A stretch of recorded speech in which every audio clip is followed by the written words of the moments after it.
Welcome to the BYB podcast. That's it for the Backyard Boys. And it's Wednesday night. Oh, what a night. Oh, what a night.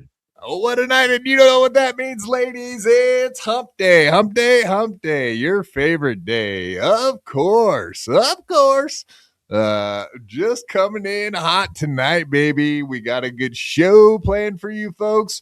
And we have the biggest badass motherfucker in the Dabbleverse. Woo! Waste, taking people out, taking names, writing them down. Beanie Bajini. Does he take notes? I don't even know if the guy takes notes, but he's taking names. Where is he writing them down? I don't know. Let's ask him ourselves. Welcome, Dan the Man from Nice Podcast Stupid. How are you doing this evening? Thank you for the introduction, fellow goys. That was very nice of you. I don't know if I'm quite as badass as you say I am, but I'll roll with it. Yeah, kicking ass, taking names. Sometimes I'm kind of in the mode right now, to be honest. I'm kind of in like the sit back and watch mode. I'm kind of like I'm in like watch people self-destruct mode right now. There's that old saying. I'm in the proverbial cup and watch. Yeah, I'm gonna watch Buckman and Gino, deep dick each other a little bit. I'm gonna sit back in the corner of the Holiday Inn and just sit there and watch and drink a grape soda and just fucking chill. I mean, when your enemies are hanging themselves and destroying themselves and self-destructing, you sit back and you don't say a fucking word and you don't get involved. You let them fucking hang each other. So that's kind of where I'm at right now. I'm kind of laying back in the cuck chair and just seeing where things fucking end up. That's what I'm with you 100% there, Dan, except for one thing. How the hell could you drink a grape soda, brother? Come on. I don't know what. Yeah, great. That was kind of random. Okay. I don't think I've ever drank a grape soda.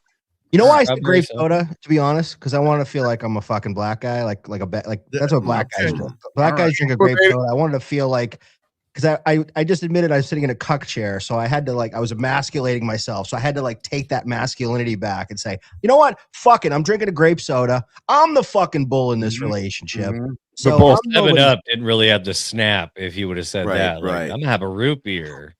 Take the bull root beer, man. That's right. In the cuck chair, that's not gonna fly. But grape soda, people are like, oh, he's drinking a grape soda. Okay, I should fucking back off on this guy a little bit. Something fucking is going on. So that's right. Yeah, not everyone wants to hand their old ladies over in a hot tub like Aaron Imholt and Gino Bisconte, allegedly. My girl, Young Old Vibes hit it. It's Black History Month, so that's the other reason. You got to respect the blacks. Is it? Bitch, that happened quick. Oh yeah, shout out to all. Yeah, you're late to Black History Month. Oh, only black titties this month. Quad. The nice thing about celebrating Black History Month in February, it's the shortest month of the year, so they did, they didn't stretch it out as much as they could have. That's right. Hell yeah, man. We're doing it. We're having it. It's happening. Yeah. What did you think about that, Dan? Finding out that Matt from Secret Show Comedy indeed was allowing, who was it, Gino Bisconte, to suck on his toes while Keanu watched, or Keanu gave him a hand job while Gino sucked on his toe. It's very confusing. I don't know exactly how that worked, but yeah, were you excited to find that news out, or what did you think? This is sound the breaking news sounder. I was not aware of that. I must have missed that. I wasn't either, dude. Yeah. I think we're all really missed that. Yeah, I'm kind of trying. I'm kind of like some of these details that are coming out about some of these people. I don't want to know too much. I feel like I'm good with like the surface knowledge of a Mad Mead. Like I don't need his whole backstory. I don't need his origin story. I don't know. I need to know more than what adopted, dude. Not origin. It's orgy story. That's what he's got. So yeah, that's got some weird kinks, dude. He's adopted, bro. Like, what's your problem about it? You know what I mean? Like his parents were like, no thanks, and he had to get some new ones. I'm not like a superhero. He's like one of those superheroes because like there's a lot of superheroes that are like orphans, like Superman and stuff. He's like a superhero, but his superpower is beating up on women, of punching girls and being allegedly, piece of shit and his own as drugs. That's his superpower. Dad apparently. The Hulk used to do that too as a comic book guy. Remember him? Smash the Hulk. He did beat up on some chicks in the room. Right. Then we got a bunch of characters in the Dabbleverse that their only superpower is the ability to beat up women. Like allegedly Pat Dixon, maybe Aaron M. Holt too, doing a little head button there and whatnot. Yeah, Matt Mead, allegedly, we didn't totally see it live on air during MLC. We can pretend. Not helping those allegations when he comes on camera every single time he does something that you're like, yeah. Well, he's moved on this week. To believe him, yeah.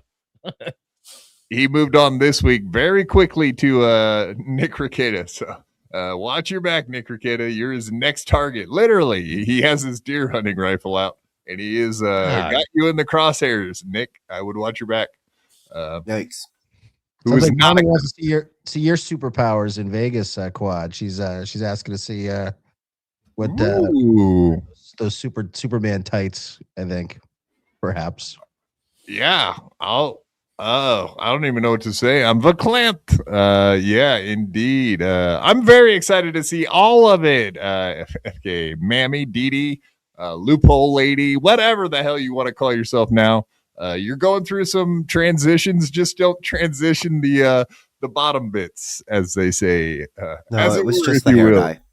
Wow, it's just hair dye. We're good. Better lay down some plastic because it's probably been a while for Claude. He's going to paint the room. You're not genetically crippled either, so your genetics are still good. It's you did the crippling to yourself, so your swimmers I think are still in good order. So there's no genetic defects. It's just things that you've done. The vehicle really paralyzed, dude. I mean, it's mostly fake.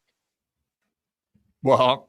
I said the vehicle getting him to the vagina, that's where the problem lies, within the vehicle. Mm-hmm. He's only at 80% instead of 100. Hey, that's according to you, my friend.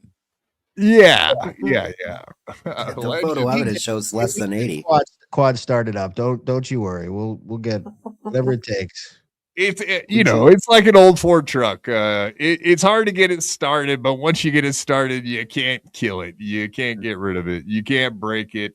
It will be 100%. Oh yeah. Like it depends on who's working the fucking throttle. Anyway, you can get her up to 100%, ladies. If you know what you're doing. I was gonna say, it's not like you're dealing with Felicia Gillespie, where you gotta be visualizing some golden age porno in your mind to get it up. Like mommy, I think could get you where you gotta get to, but some of these other Dabbleverse broads, man. I don't know. Dan, that's somebody's wife, dude. Let's watch what who. Let's just watch what we say, dude. Come on, man. By the way, speaking of which, I got Penny and the Big Dork are going to be on my show tomorrow. We're going to be asking a lot about you, J-Mo, tomorrow. Speaking of hand jobs, J-Mo clips and get her really fired up about you, bro. Huh? What was that? Show her a lot of those car clips and get her really get her fired. So yeah, we'll see how that goes. Yeah, but yes, you're right.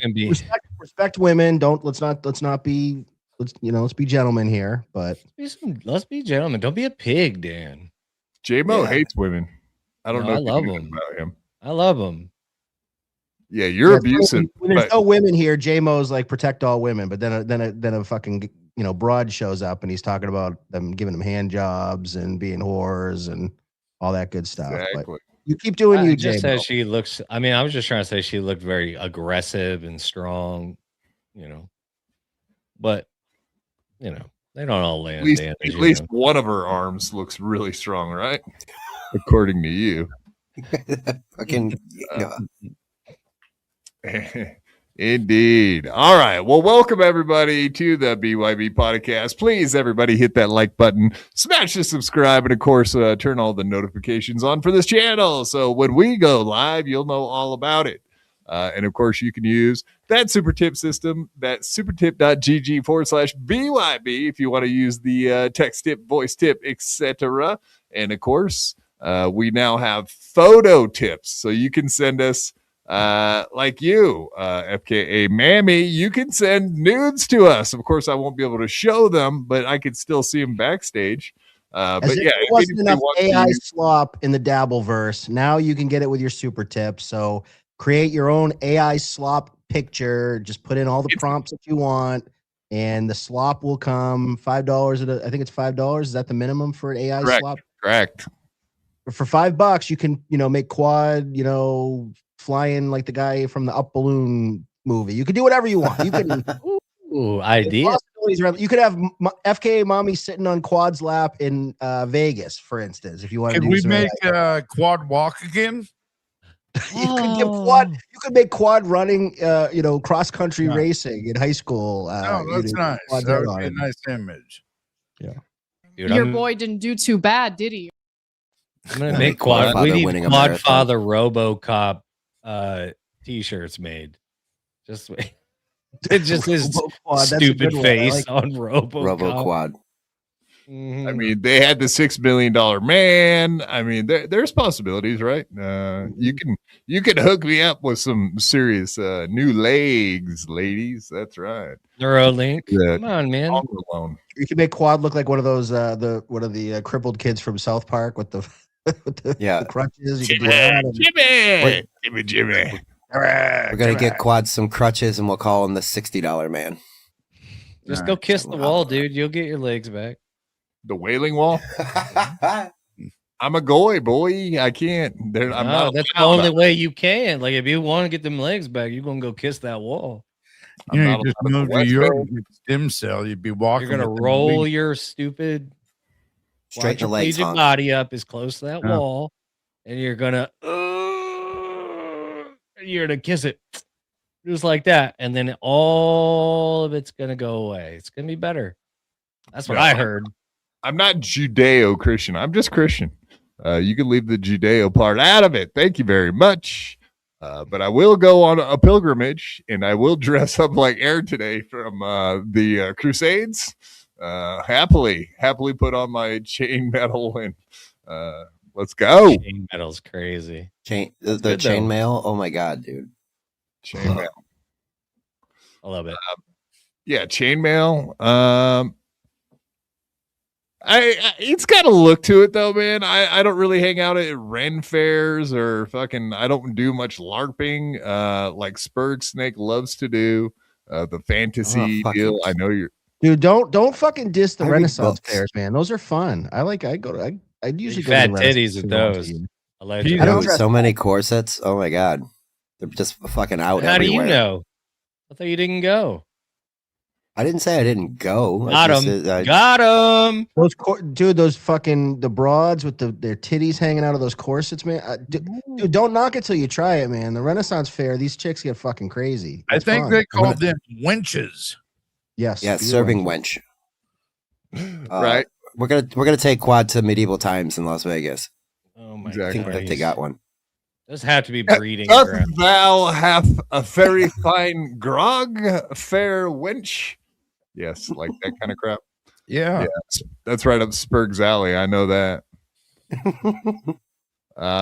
I'll take Dee Dee to the Ren Fair. Or actually, you know what would be better than that? Now that she has blonde hair, Oktoberfest, boys. Yeah, they got corsets there too. And you don't even have to LARP like a fucking nerd, right, Spurg? Well, they don't. Well, you know gotta wear me. lederhosens, don't you? Go ahead, Honk. I'm sorry. No, my bad. I interrupted. It's totally rude of me. Sorry, Snake. No, you're all right. Well, I'm sorry. Lederhosens. We're waiting. Lederhosens and the fezzy hats, and then you get your that horn, the horn for Ricolas, right? You know what I'm talking about? Mm-hmm. That's all German. Those are the fun Germans, the chocolate eating, beer drinking Germans. The black. Yeah. It's the Austrians. BYB, by the way, just totally. You guys all get high before the show, right? Am I? Does anyone not get and during the show? First of all, I believe the quad is like a sober gentleman, so those kind of accusations flying around is like crazy, man. I've seen Quad drink twice. Once was way back in the day when it was a free-for-all show, and once out of respect for one of our fallen, and that was it. Correct. Edibles, maybe. Twice is correct. No, I dabble in the edibles, and I always do that later at night because I turn into an absolute retard if I do it on a show. So I have done it plenty of times, trust me. Usually when I go on Ray DeVito's show, I'll pop one in my mouth because it's already the only way, yeah. So you're not giving Ray your best, then, is what you're saying. I'm saying, like, it's not, well, to hang out with Ray, you almost have to be in the right kind of frame of mind, you know, the right mindset. Like, you might as well be retardedly stoned out of your mind when you go on his show. So, and it works well. And I mean, those episodes around. It's just episodes with Honk is like, you could tell he's just like fucking about to start tripping balls, and there's like fucking crazy chicks talking about stuff, and he's just like, I'm just chilling. I've not taken any shrooms in a long time on air. Thank you. Yeah, since I told you to quit doing that, because like I would go to you and you'd be like, "Whoa, man, this is wild." Far out, bro. I quit taking them. There was one episode, I forget what it was. There was a bunch of crazy chicks. I don't know if it was like an Ashley Cummings or there was just crazy shit going on.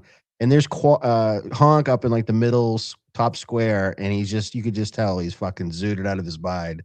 And I was loving it. I just wanted to watch Quad. Those were the good old days. The good old days. See, that fucking Quad's a real son of a bitch, man, when it comes to the fucking shrooms.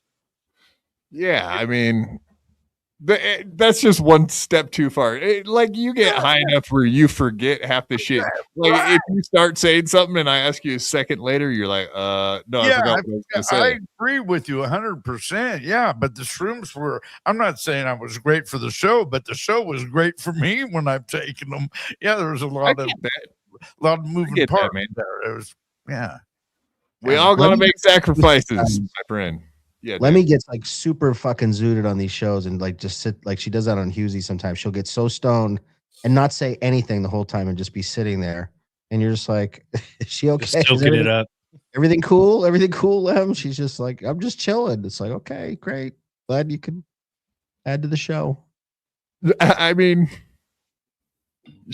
at some point she did. I mean, whatever. I'm not gonna bash Lemmy. I love Lemmy. She's my homie. She's like one of my original homies in the Dabbleverse. Look what you're doing, Dan. But yeah, she used to be like, I hate clips. I hate watching clips. And then I'll go watch her morning show, and she'll just sit there for a half hour, not say a word, just getting high as fuck. And I'm like, well, Jesus Christ, you sit there and do the same thing in the morning. Why can't you do it at night? Same. It's all good though. We love Lemmy. She's out of the Dabbleverse now, just like Gino. You know that? Well, she's going to be involved at Hackamania, isn't she? No, she's not going. Not I'm mad going. about that too. Oh wow. I don't think she ever actually had plans of going, from what I understand. And I swore to God that she and Husey were gonna make sweet love in Vegas, like me and Dee Dee are, just like that. I figured maybe we'd be like me and Dee Dee in one hotel room with the headboard up against the wall, Husey and Lemmy in the other room, and it could all get very sordid and disgusting, lots of noises. But that's not the case. Not the case. She might go out to Ireland or something. Belfast. I heard he might come. He might maybe take a pit stop down in Central Florida, maybe on the way to Vegas. Maybe get himself a corned beef sandwich. No, he's gonna go by and visit a certain shed. YouTube's terms of service. Have a conversation with a certain hillbilly out there. By to talk to him. I was gonna say Latanya Vegas is probably more Granny's speed if she wants to head out to the shed. I think she could get some if she was so inclined. Yeah. Have a certain proclivity that he doesn't. Eddie and the Tranny. New show coming next fall. Yeah. No, I don't think Granny is that picky anymore. Honestly, he's just sticking it in everything that walks by a shed. Literally, or things that are in his shit. Shit. Oh shit! You got to keep your eye on Buckman. Yeah. You got to keep your eye on Buckman. You keep Latanya and Buckman because I'm telling you right now, Buckman has been waiting. Buckman and Latanya can back me up on this. Buckman was throwing a little game at Latanya earlier in the chat. I saw it today. Like Buckman never turns down a chance to chat up the trans gals. Like he very much is. He's a very trans friendly older gentleman. So I'm not saying anything bad about that. I'm very trans friendly. I don't really hit on trans people, but I respect them and love them as equals. But Buckman definitely, I could see him, being adventurous.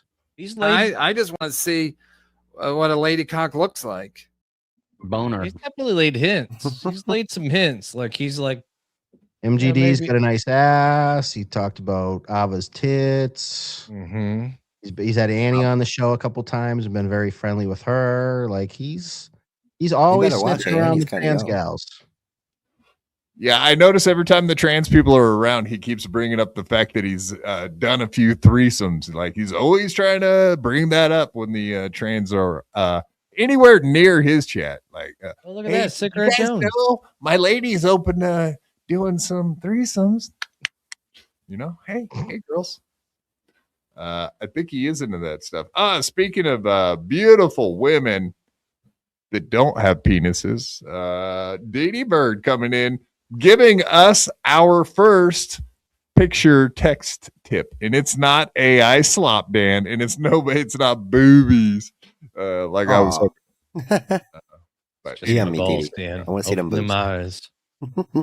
There we go. Look at that. Oh, look at that beautiful gal. It's weird that it popped up. I've never played one, so I didn't even know it was going to show up on the screen, and it's a little weird that it's right over my freaking face. Not a fan of that.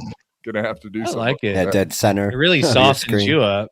Let's see who can recreate that one better. Can we get a little cleavage on the next one? I like when you get a little of that. If you're gonna do another one. She's got a lot more than a little bit of cleavage, my friend. Big fucking tits. Big fucking tits. Big fucking tits. One is never enough. And three is never too many. And people were in the chat were like, what? Dan's promoting fucking, these pictures. No one will do it. If you don't talk about it, it doesn't happen. You talk about it, you make things happen. You talk it into reality. And that's how marketing, that's how sales goes. So it works. Who's going to be next? The question is, who's next?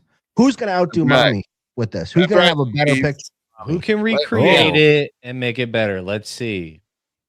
Or who's going to take this mommy picture and turn it into something else? Ooh, that's a fun idea. There you go. There's an idea for the make mommy black. Make mommy black.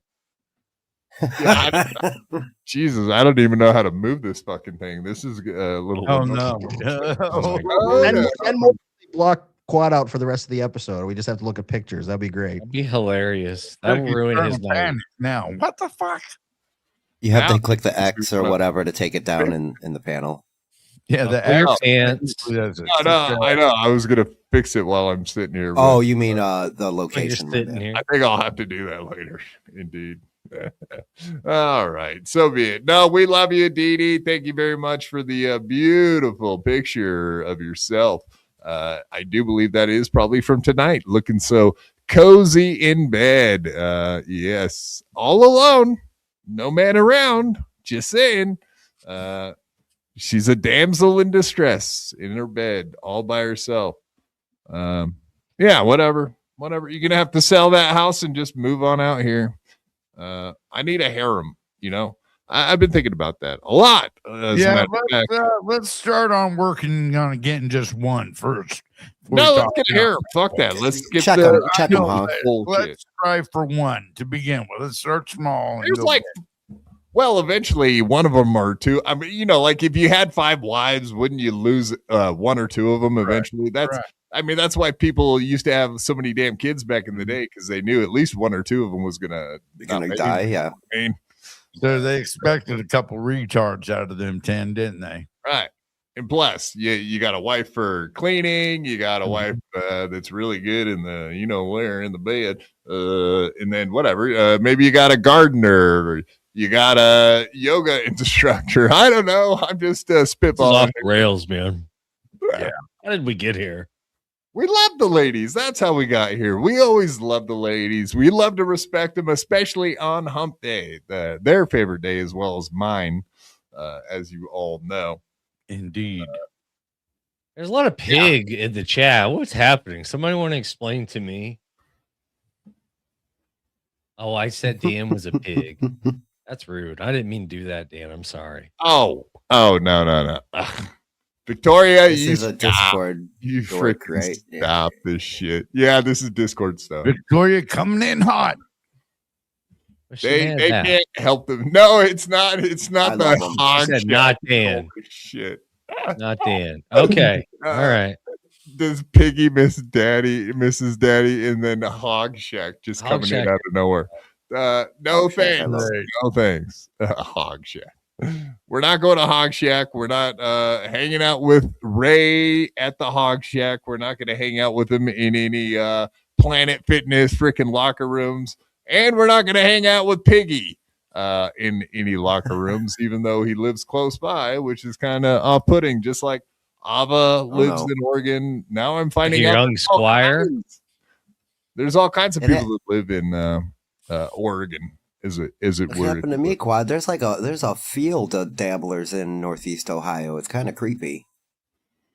I love that for I do get worried. You do get a little worried walking around. Themselves are creepy as well. Yeah. Indeed. Speaking of Oregon, here we got another Portlandia fellow. Mason in Portland. Go. Mason. God damn you, boy. That was painful. Not cool, Mason. Fuck you. Yeah, we hate the Seahawks. We're not that much more fans of the Patriots. I think yes, we are. We're all fans. Everyone is fans of the Patriots. Well, I think I'm gonna have to say that I do want you block me team to win, man. What happened? I tried to put Go Pats up and it says failed to post to BYB. Ooh, you got put in timeout. Oh, I know who it is. It's Young Old Vibes. I bet it's her. Shout out to the Queen against the Texans. She ain't letting you have it. Shout out to the Queen. Woo! Are you saying you're not allowed to post in the chat? Because I put a comment, "Go Pats," and that obviously rubs someone the wrong way. So yeah, hey Dan, Patriots are blocked. Any Patriot reference is filtered out of the chat. I'm going to tell you right now. You just be quiet and learn something from this black woman teaching. Okay. I love my sisters. I love sisters. Everybody knows I love the sisters. I love them. Dude, they're the best. You did get timed out though. Let's get this straight here. Oh, we got a big controversy. So Dan's lying. Dan, did you get blocked? It says this comment has failed to post to BYB podcast when I put Go Pats. So someone's fucking around. Let me try something else. Try again. All right, that one went through. How about this? I was gonna say I don't see lying, on the blocked. Okay. All right. Okay, I'm back. Dan lied. Dan, apologize. Apologize. All right, I'm sorry. I'm sorry to all the young sisters out there that I did. Specifically, Young Old Vibes, dude, because you said that and look at that. It worked just fine. I didn't do nothing. I've heard that before. I've heard that line. No, I'm just kidding. It probably user error. So no. But we gotta cherish these women. Mason Portland, Pats by a fucking million, kid. You're going down. Sam Donald going to be seeing fucking ghosts on Sunday. Super Bowl Sunday, kid. It's over. It's fucking over. Pats by 4 scores. And I don't know if I read this or not, but good night, boys. Okay, good night. Why you go to bed so early? Took too many edibles, I assume. That's probably her. I think her you can see claim the to Vince fame. the lawyer tattoo on her arm there too. If you zoom in, right? Isn't that the? Yeah, it Is says it? loophole Nice. right there, I think. Oh, is that like he's got like a logo BTL. or what? You're right. It does say loophole lady right there. Wow, who knew? I had no idea. You're getting exposed. Not as much as we'd like her to be exposed, but just enough. Just enough. Well, she said that she would send you those pictures, dude. So stop it. Just get them. And of course, Dan will be in AC this weekend to celebrate his Patriots winning with all of his best friends from the Dabbleverse because he loves going to the Dabbleverse events with all of his buddies, right, Dan? No, you will not see me in Atlantic City. If I never go to Atlantic City in my life, then I don't feel like I'm going to miss out on anything. What I don't understand, okay, you could go anywhere in the United States for Super Bowl Sunday. There's parties anywhere. You could go down to Miami, South Beach. You could go to LA. You could go to New York City even. You could go to a nicer casino. Why, oh why, early February, do you want to go to fucking Atlantic City? It's a fucking dump. There's no perks anymore for the casinos. Those are all dried up. It's expensive. The service sucks. The food sucks. And the only reason that I can understand that people go is just because there's so many of these New Jersey fucks that never, like they don't never leave the New Jersey Turnpike. Like if it's not 2 miles off the New Jersey Turnpike, they're just not going to it. So it's fucking retarded. I don't get it. There's no events. There's no, like, you're going to just stand around. It's like an ice cream social. Everybody's standing around with their fucking hands in their pockets. Looking at, oh, there's Melton, there's Rocco. Okay. And, okay, let's hang out at a bar. Like there's nothing planned. So what the fuck are you doing there? I don't get it, but I don't know. I guess this is like junior prom for these people. It's like, oh my God, this is my chance to meet Tommy Jordan. Oh my God. Or I might see Sorcerer or Stevie Lou might walk by and, oh, we can go see. Oh, there is an event. I'm sorry. How could I miss it? Ray DeVito. Let's go see Ray DeVito do stand up because, oh my God, of all the stand up comedians that I'm just dying to see live, Ray DeVito is number one on my list. It's so fucking gay and so lame. So I'm not trying to disparage people. It's nice that you guys are all friends and hey, I get to see Flimsy Greenberg and NJ Ranger and, you know, anybody else that rolls in. Okay, great. Oh, Leo Gunn's there. Oh, Tio Hank. Okay, great. That's Shmuel Buckman, you know, is over in the corner, you know, smoking a cigar. Okay, great. It's fucking lame. It's so, go somewhere cool. Go to Miami, you fucking poor. You know what the other problem is? Most of these people, I hate to say it, I've been trying not to go this route, but I'm going to just say it. Most of these people are very poor. They're very poor and they're also afraid to travel. Most of these people don't get on airplanes very, very, very often. They don't have TSA pre-check. They don't fly. They don't know how to do that. Melton sort of does. He's traveled, but most of these people they're not comfortable. They're shut-ins. They spend all day on Discord, all day on YouTube chats. They don't even see the sun most of the time. So for them to go more than 100 miles, oh my God, I'm gonna go to Miami for a weekend. Oh my God. They're fucking agoraphobic. They're weirdos. They're socially awkward. They have no life skills. So they want to stay in a place full of other awkward people with no life skills, people that are knuckle draggers and bottom of the barrel. So we're better to go than Atlantic City. Let's go. Let's go to Atlantic City and hang out with all the other fucking weirdos and poor people and drug addicts. So Atlantic City, Super Bowl. Have fun, guys. I won't see you there. All right. Where are you going to be celebrating the Super Bowl at? You going to come on the Weekly Dabble Review and not watch your show, right? You're going to be watching my show, aren't you? I might have it on like a side TV. I appreciate the view. That's all I care about. Just give me a like, give me a view, and we're good. I'll give you a like. I'll give you a thumbs up. I don't know. This year at AC seems particularly maybe even more boring because Kevin's not going to be there to be stirring shit up, even though he is divorced, right, Dan? Well, here's the thing about Kevin, and I don't want to belabor the point because I think I've said this before, but Kevin Brennan, and I'm going to ask Honk this. Total, respect to you, Honk. Do you think it's weird for a dude, supposedly married with kids, who does a stream every day and this is his profession? This is like his job, basically. Right. Do you think it's weird for him to wear the same hoodie sweatshirt, like the same one, not even like a different, like I have like different Under Armour ones, not the same identical sweatshirt hoodie for, I want to say at least 30 days in a row. It might be more than that. He's been wearing the same hoodie every time he's gone live in the last month. Right. So what we're getting at is the wife is not there to chew his ass out to get him into shower. He's hitting a rock bottom. He's not showering. Ray DeVito. You're right. Ain't brushing his fucking teeth.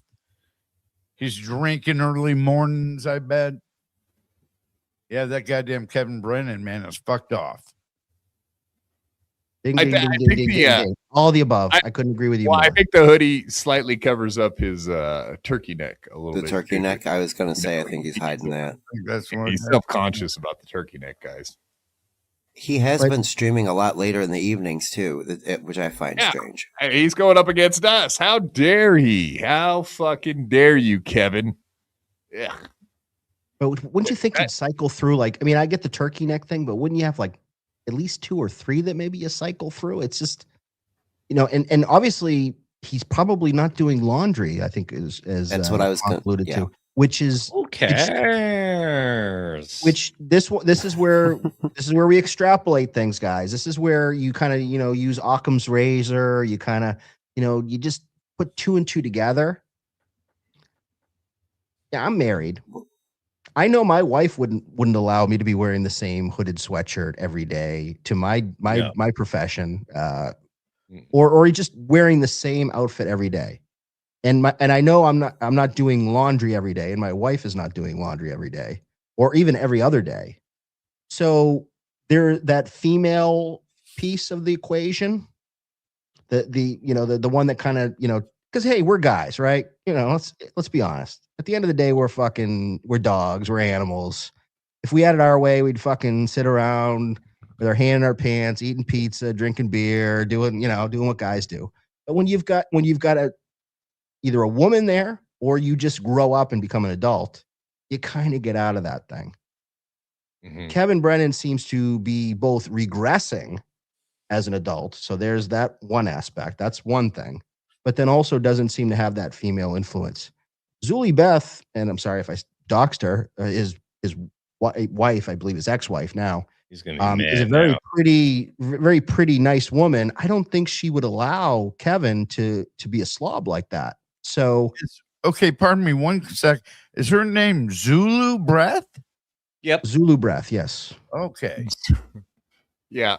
Well, I mean, that's you and your old lady and his old lady have something in common. They can't speak English, right? Except for yours is in dark black, like his. But yeah, I mean, couldn't you just like point to your clothing and be like, point to the clothes, point to the washing machine, and be like, they'll get the picture, right? Or did I know flashcards. Yeah, his old lady grew up in a little village where they washed clothes in the stream, so maybe she doesn't know about washing machines. Yeah, my wife is a Latina, and if she saw me wear and this has happened before, where she'll say like, "Didn't you wear that yesterday?" And I get a dirty look, and she's just revolted. She's like, "What the fuck are you doing?" So if my wife, who's culturally very similar to Kevin's wife, is feeling that way, I put 2 and 2 together, and I just say, under no circumstances would he be living with his wife and her allowing him to be wearing that same fucking hooded sweatshirt every day. So that leads me to believe that without a reasonable doubt, and you can clip this. Kevin Brennan is no longer married to his wife. They're either legally separated or they're divorced. She lives in she lives in another place, or he lives in another place. Nesting house. Nesting house. Kevin Brennan is no longer with wife. It's that simple. And if I'm lying, if you think I'm lying, Kevin, tell me that I'm lying. Tell me that I'm not telling the truth, because you know it. You know it beyond a reasonable doubt, and you're afraid to admit it. But you fucked up, and you were all in on this. That's why he streams every day. He's got nothing else, and he probably has to pay child support now. So it's a very, very pathetic life that Kevin leads. And also, there's the early onset dementia, which is very sad. I mean, he has all the earmarks. If you ever Google onset dementia, I mean, everything. He's sundowning. He's confused. What? You know, he forgets simple things. Rereads. Does a lot of rereading. Because we have Hawk the Clown, so we know all about that stuff. Oh, and you know, it's always fun. It's funny sometimes when people like are absent-minded, and it's cute a little bit, but then it's not cute when you have to take their keys away, or you got to lock up his bike, and you can't have Grandpa riding his bike around Jersey City anymore. Oh, that's gonna break his spirit if he can't ride his bike. Fun that's anymore. Not good. Yeah, Honk loses his keys all the time in the freezer. It's very sad. Very sad. Hey, man, I drive a Prius. I just leave the fucking things in the goddamn car. There ain't no keys to it. It's just a fob. That's it. No keys. Also, Dan did confirm he's with the Latina, so therefore Dan smells like Fabuloso. We do have a lot of Fabuloso in my household. Yes, we do. I cannot. Oh, yeah, Suavitel. Got that little Suavitel. That's that. Oh, what is that? Fabric softener. It's like I don't know, man. Spanish ladies love it. We just got the regular fucking Charmin shit. Like we're not fucking around with any Latina fabric softener, but we got the Fabuloso that we definitely have. I bet she does. You heard it here. Like pork though, like because there's like anybody in South America, they make pork. You know, anything. It's much better than we do it here. Let's just say that. Flat Cat's very upset, which is kind of weird because considering like Kevin seems to hate you now, Flat Cat, that you're still sticking up for the guy. Quit doing that. I'm team Flat Cat, by the way. Yeah. Justice for Flat Cat. That's all I care about. Indeed. Yeah, with justice for her. I think he does have a touch though. And you know what? It's hard to say. I mean, it could be just age. I mean, what is he? 70 whatever, right? 70 something. Yeah, he's doing fine. It's rough when dad gets older, you know what I mean? Everybody's ready to come to terms with that, Flat Cat. Can you put up Captain Deadpool comment for a second? I want to just talk to Deadpool. Yeah, right here now. we go. Okay, so Eddie's hoodie is weird. Oh yeah, okay, Dennis friends. Okay, so Deadpool, I know you have your boys. Okay, I get it, and I'm not here to. I'm not here to disrupt, and certainly please keep donating to BYB. You don't have to donate to me, but don't let this is like the public service announcement. The comments made by guests do not necessarily represent the thoughts of BYB. That's where I'm going to speak. Thank you. Captain Deadpool, you are a man of means. There's no doubt. You obviously are, someone who is cultured, you have money. Don't fucking tell me that it's fucking normal for a man who used to be on Saturday Night Live, who makes 6 figures off of streaming. This is his job, and has worn the same fucking hoodie for fucking 6 weeks straight, every single fucking day, sometimes 2 or 3 times a day. It's not fucking normal. There's nothing normal about that.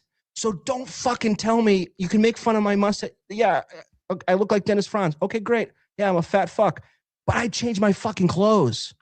I don't live like a homeless fucking person. It's fucking so pathetic. And you fucking ball washing faggots that send him money every day and support this fucking dementia candidate. Look at the fucking mirror, dude. Like your God, the guy that you idolize, your E-Daddy, he's basically a homeless person. He's basically a homeless person in an apartment in Jersey City, living in filth, ran off his family because he's the most unlikable motherfucker on the face of the earth. He's a disagreeable cunt. He's just an awful, awful person with a dark soul, and that's who you idolize, and that's who you send money to. So just think But about he's it. number Open up one, the air. Dan. Dan, he's number one. Number one in the world, Dan. Number one. A family show, Dan. You know what I mean? Like you're just gonna come on here that was some accusations we or don't like say that. the F slur here, buddy. No, you know, family show. F stands for family around here. You need to warn us before you go that hard in the paint, man. Come on. Speaking of hard in the paint, whatever happened to that? Do you know what's up with the Blade guy? I think you were somewhat friendly with that dude. Did he totally get busted for the fucking PulperCon and now he just disappeared forever, or what's going on with that dude? I think he's just working a lot.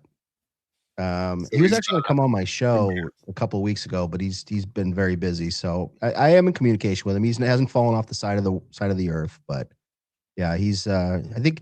See, that's the thing is, a lot of us we have like lives outside of this. Like we have like our jobs and our lives and our families and. Okay, Gino, we get it. Go really catch sad. grass. Go outside and enjoy the real world like Gino Bisconte. We know, Dan. We know. There's a whole world out there waiting for us. Nothing to do with the Dabbleverse. There's people out there living their lives without the Dabbleverse. Okay, you and Gino, explain it to us some more. Why don't you? I wish I had that rent control apartment. That's a pretty fucking sweet deal. But everything else about Gino. Yeah, no shit. Yeah, he wouldn't Really be sad what happened to Blade. live there. If we're being honest, like ever since he went out to Vegas, he got a gambling addiction. I didn't see that coming. Nobody was there for him. They didn't invite him to dinner. I blame Dan. I blame Dan. Somehow Dan's involved. I don't know. Dan wasn't invited, but he also people have different methods. No. People have different methods of dealing with controversy. Some people like Blade. He gets busted for PulperCon. He disappears. Some people like Quad make a oopsie daisy of a phone call to a certain 911. Just take his phone away. And then you just double down and keep fucking rolling like it fucking doesn't matter, because it doesn't. I think what happened was he spent all his money on. He spent all his money on those damn like high price cigarettes. They're called hookers. Exactly, but he was just trying to get his money back. I think he's still there. Gambling addiction is not funny, so I'm gonna need you to. Has he lost a large sum? The rhetoric. What was that? Did he lose a large amount while he was there? Is that the rumor? That's what Dan told me. Oh.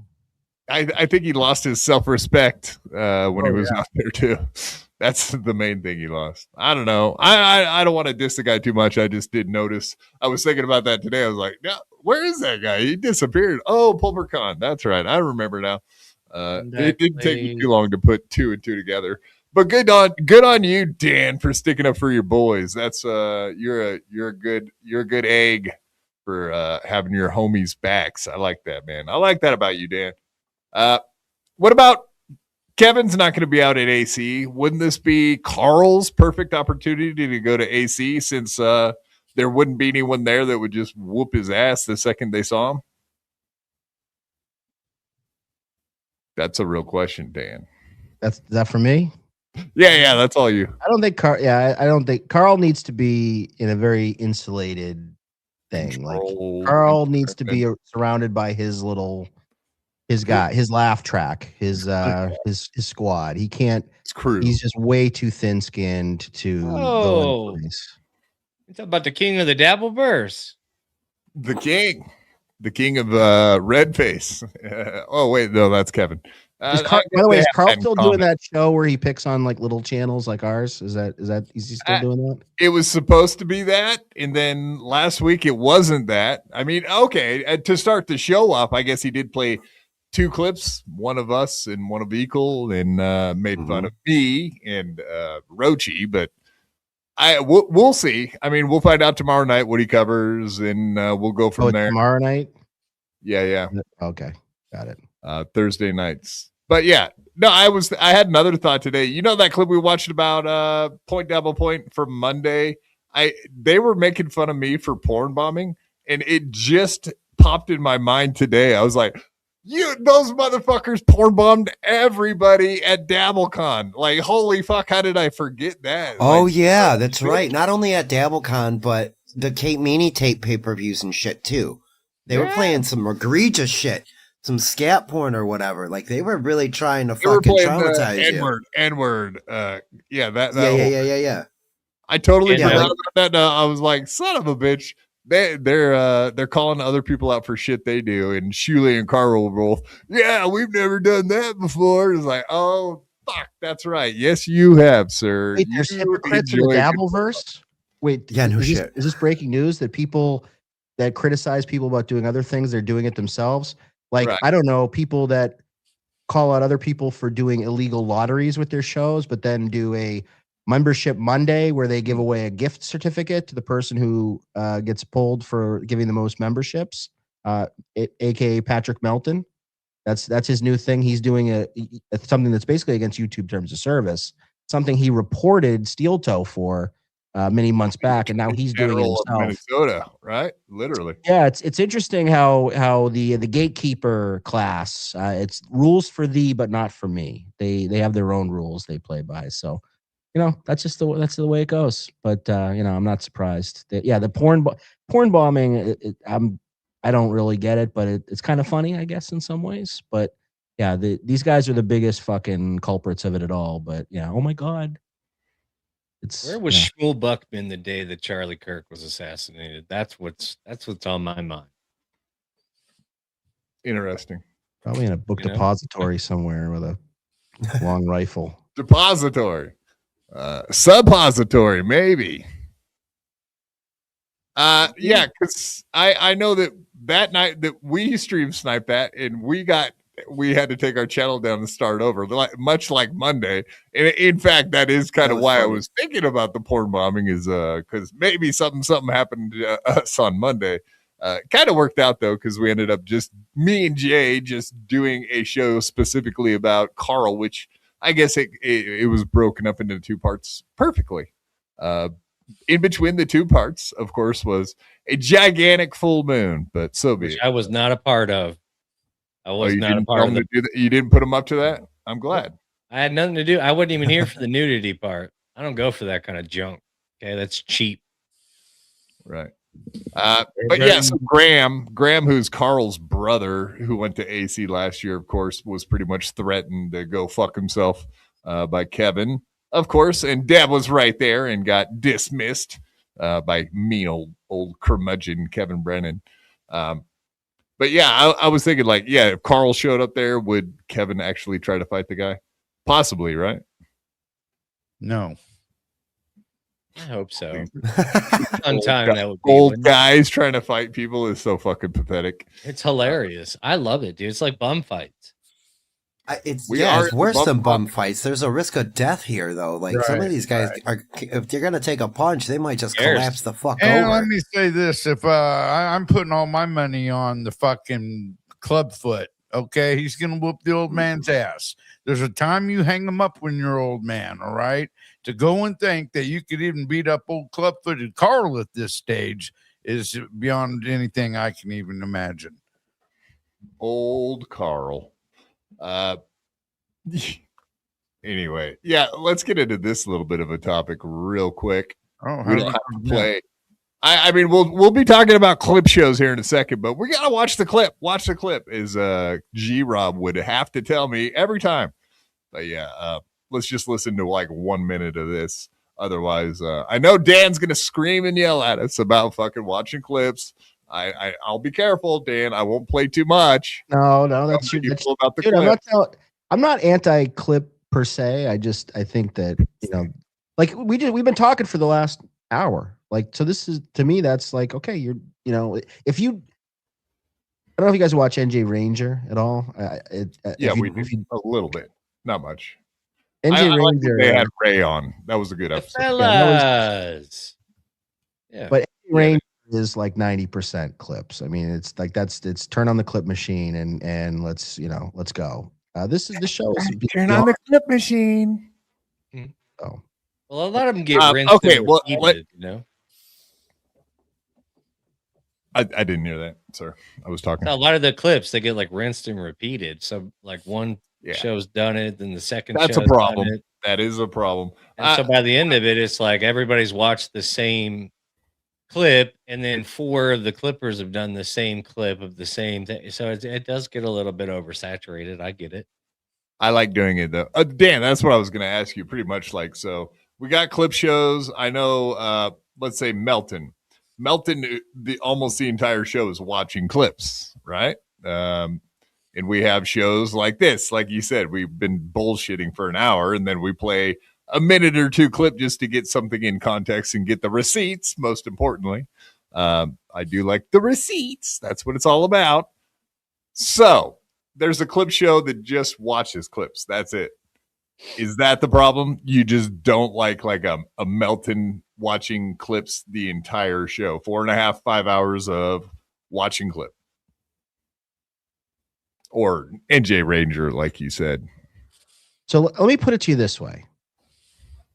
If I criticize a show, or if I make a critical thing and I say, I think it's lazy to do a clip show. I think that clip shows are, whether you timestamp it or not. I hear this is the other argument here. Well, they've got time. NG Ranger does a great job with timestamps. He does so much work with the timestamps. Yeah, no shit, Sherlock. There's fucking you can do transcripts, and you can run it through ChatGPT, and they could do it in 10 seconds for you. So getting the timestamps I'm sorry, that doesn't impress me.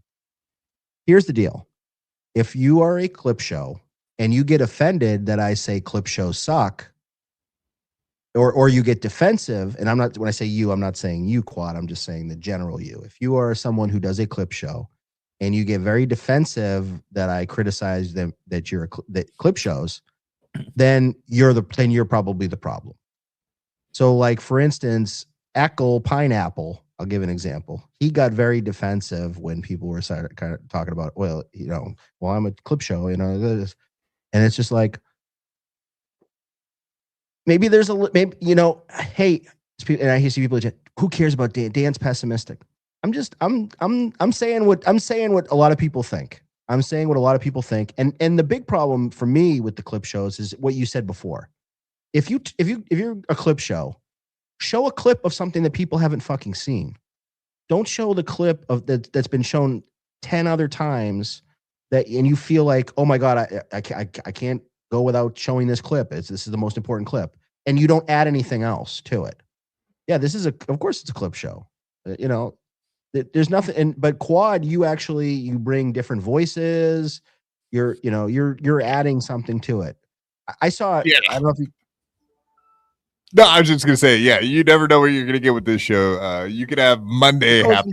Your show is like, a carnival. Like, you go in all different ways. It's like controlled chaos. NG Ranger, there's not, other than the Ray thing, there's not really going to be any chaos. It's going to be like the get along gang. Everybody's going to be like, laughing at each other and, slapping each other on the ass. And that's just going to be what it is. And if you like that's what they call us, the get along gang. Remember that when they were saying that? But I'll give another example. I don't know if you guys saw Karmic at all today. So Karmic is now is a clip show because he ran out of things to do. So now he's playing clips.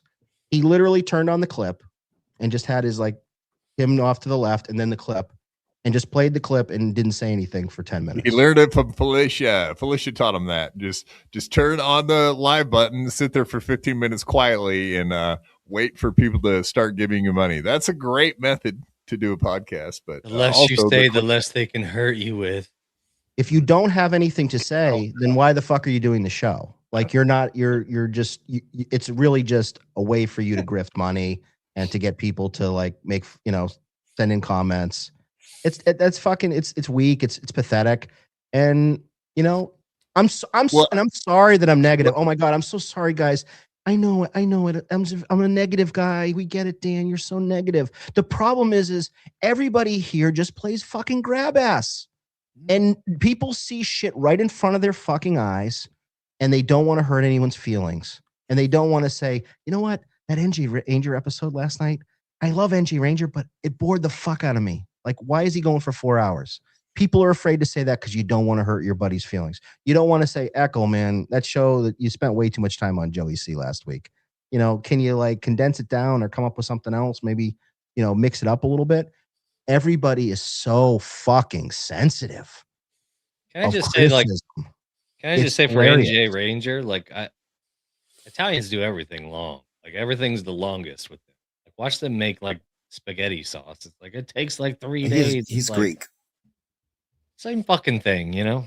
Pretty much. It's spanakopita, not pizza. The spinach pie.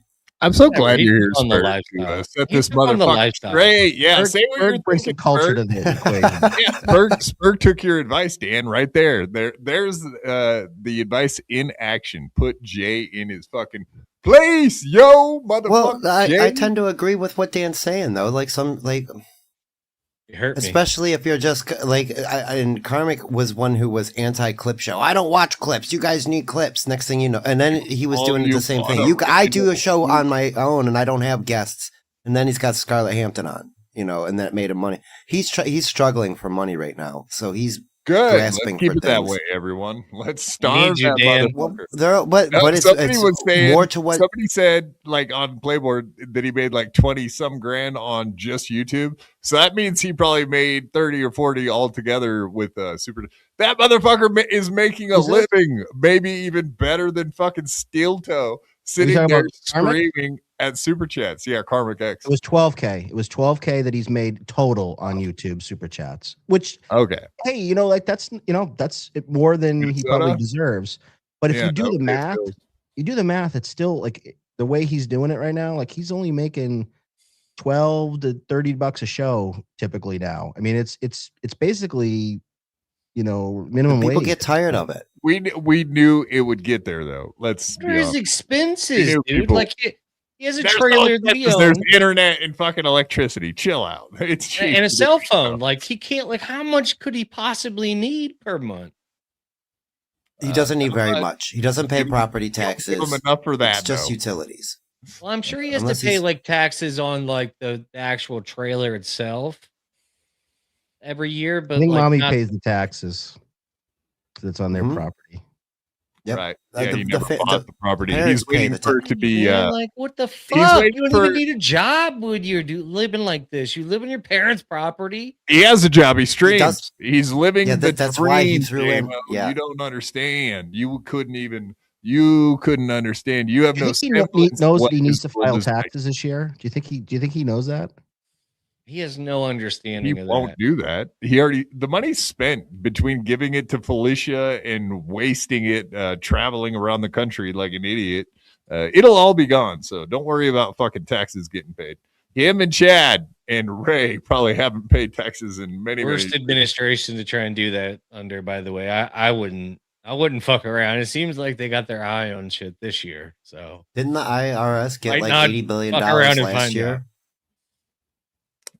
Maybe his parents will bequeath the taxes for him. Bequeath them. yeah, the last thing they want is somebody else to own that land because he didn't pay or whatever. Yeah, the IRS doesn't care if you get like a 1099 for $10,000 or 1099 for $10,000 and you don't file taxes. They don't usually care about that stuff. It's just rounding error. It'll be fine. I wouldn't worry about it. Don't. Well, they're Karmic, not going if to you chase want, him down. don't even do TurboTax. Don't worry about it. You're scot free. Nobody's gonna come looking for you. Just skate by. Don't worry about it. It's nothing. IRS doesn't They care would have about to get the $10,000. helicopters out. Get him. Dan, solid advice. My brother-in-law ran a carpet cleaning business for a long, long time, about 10 or 15 years, and he didn't pay taxes that entire time. And so, you got a long time before the government is going to come get their money. Turns out that they do eventually. Eventually they'll come looking for it. But you probably got a good 5 or 6 year head start before they figure out what you got going on. Well, they got them out there getting rid of illegal aliens now, so maybe they're a little sidetracked for a couple of years, but yeah, I think they'll get back to you eventually. Is a fact. That's a fact, Jack. Oh, dude, ICE starts going searching for people looking to try and get out of paying taxes. That's their next task. We got this one coming in from Deadpool. Thank you very much, Deadpool. We do appreciate that, sir. Grab the hoodie for evidence, boys. Dan. Good one, Deadpool. I like it. That's a good one. NYPD Blue. That's Dennis Brands. That's the guy. The guy. And that must be Kevin Brennan getting arrested. That looks like a leather jacket, though. I don't know if that's a hoodie. Just curious. Yeah, I don't think that works too well. Thank you. Do another one, Deadpool. Maybe put it something else in the algorithm. Try that one again. Tighten it up. $10 too. That sucks, bro. I would complain. I'd be like, that's not what I put hoodie in there. I look like a goddamn hoodie. Yeah, a preview option would help. Agreed. I like how it covers your face right off the bat. It's like you get no time on this. We'll never know how you feel about the picture because we can't see it. I haven't even tried to use the system yet myself. I'm gonna have to check out what it's like to actually send one because I thought you could put in a picture, like a picture of your own. Is it just prompts? I'm curious. Now I got to go check. I don't know. Yeah, I thought you can. It says you can upload images and gifs too. Yeah, you can. A buddy the other night I was playing poker. Yeah. And you can make your own AI slop and then send that picture. So there you go, Deadpool. Make slop and send it to us. We'll gladly take your AI slop. Unlike Dan, who's a real picky bastard. Jesus, man. Come on. He's an artist, man. He's got high-end taste. Like some people go to McDonald's. Some people go to Ruth's Chris. Just how life is. You know, right, Dan? Yeah, BYB is the McDonald's of. That's actually, right. We're more like a roadside cafe. Arby's? Oh. No, we're like a roadside cafe, and allegedly Carl at WATP, that would be like fine dining, right, boys? Oh, terrible. In French.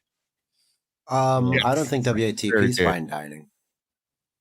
Dude, he's Greasy the spoon. king. So if the king, it's fine dining. It's no kings, dude. Do I gotta go protest? It's no kings in the Dabbleverse. Steakhouse or whatever the fuck, Chris. That's the king, dude. Show some respect, for God. Yeah, show spec.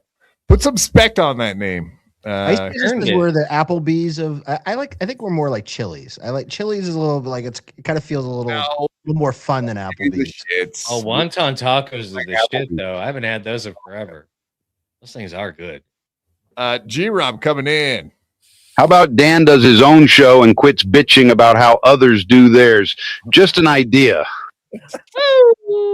Got him. Got me, G-Rob. See that's good. Come on, let's get more like that. Come on. Did you get a little sunburned? I've been down in Florida a lot this winter, so yeah, I'm getting a little sun. Yeah, I'm working. Your cheeks are very rosy tonight. You're looking like a little cutie pie under there. I see your little rosy cheeks. You got that Kevin Brennan coloration, pinky, a little bit of pinky going on there. Pinky under there. Full disclosure, stinky.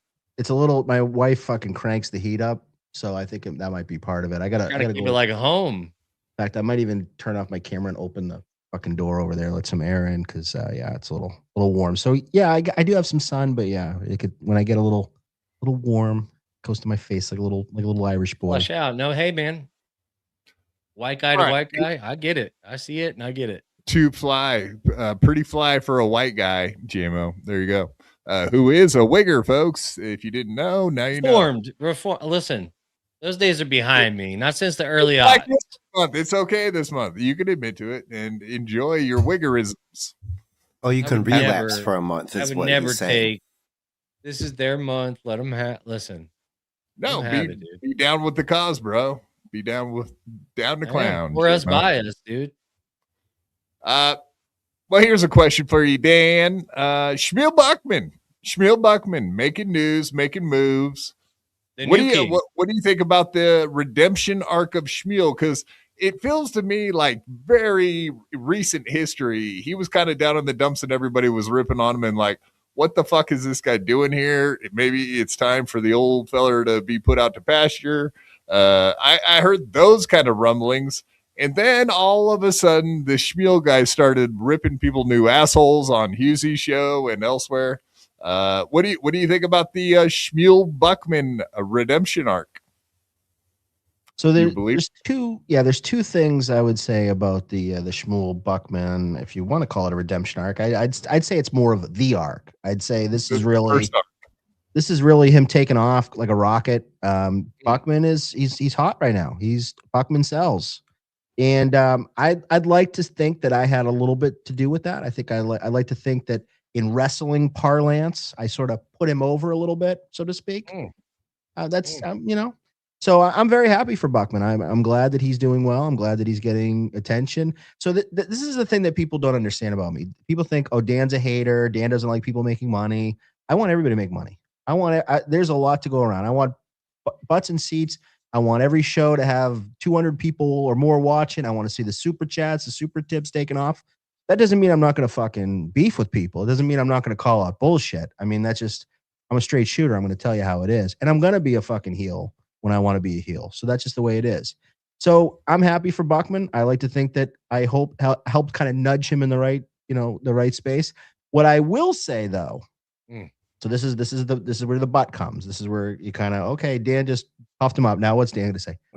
The Gino stuff this week, he owned Gino. Okay, he got his win. But here's a little something that I know about Buckman, having gone up against Buckman many times. Buckman is a little bit of a,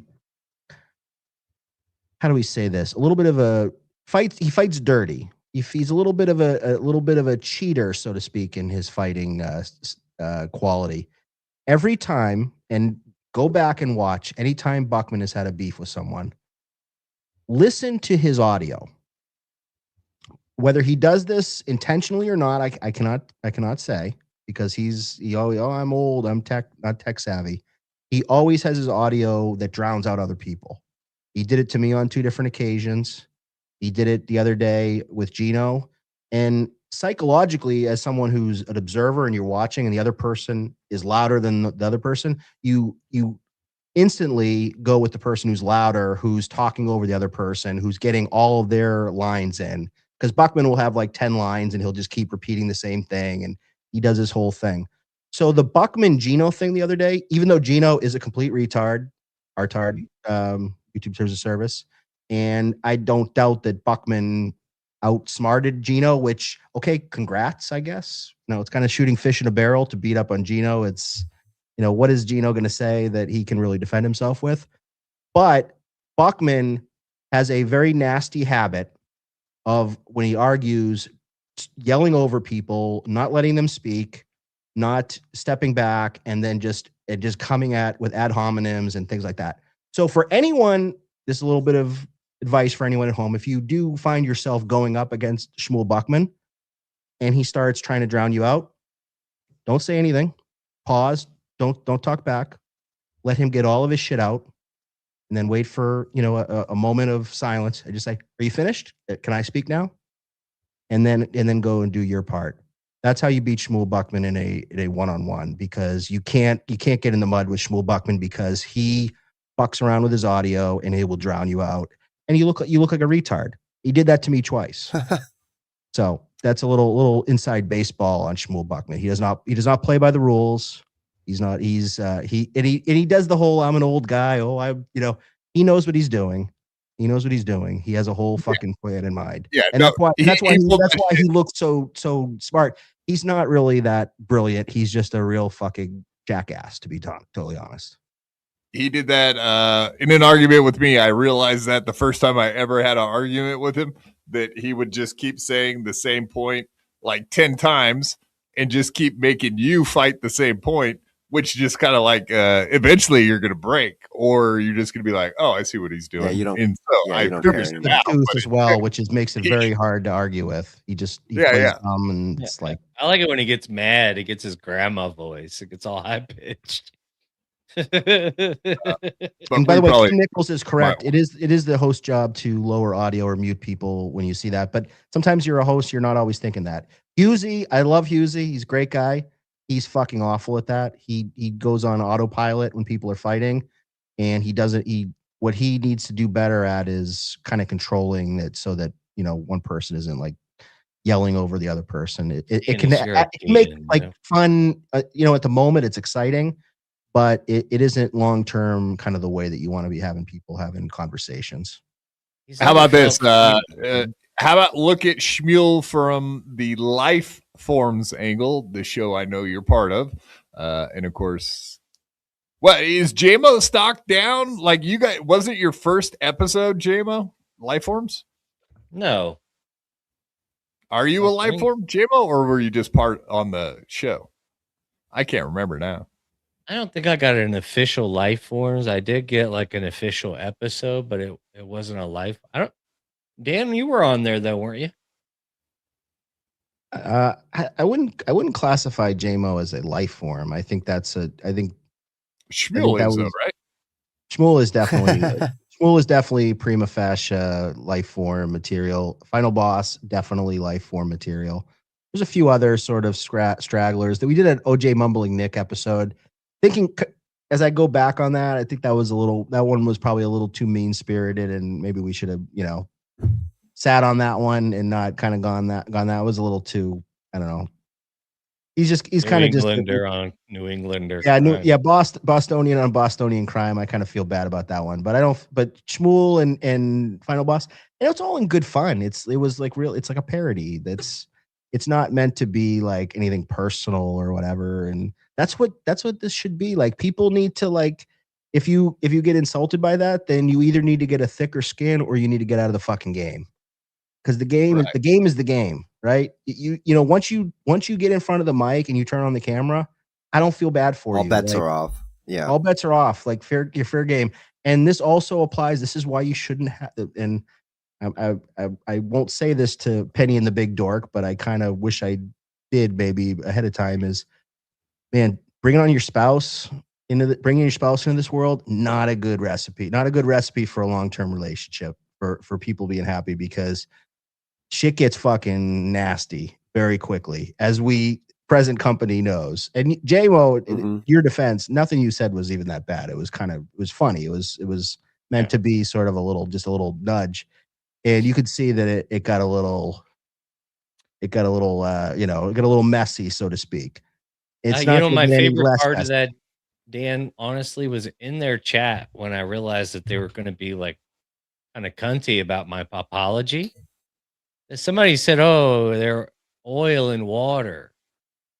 That Penny and JMO, they're oil and water, and I said, "Well, I'm definitely water. She's oil, because oil's a fat." And that was the last thing I've said to them in there. Ooh, boom. Well, hold on, wait.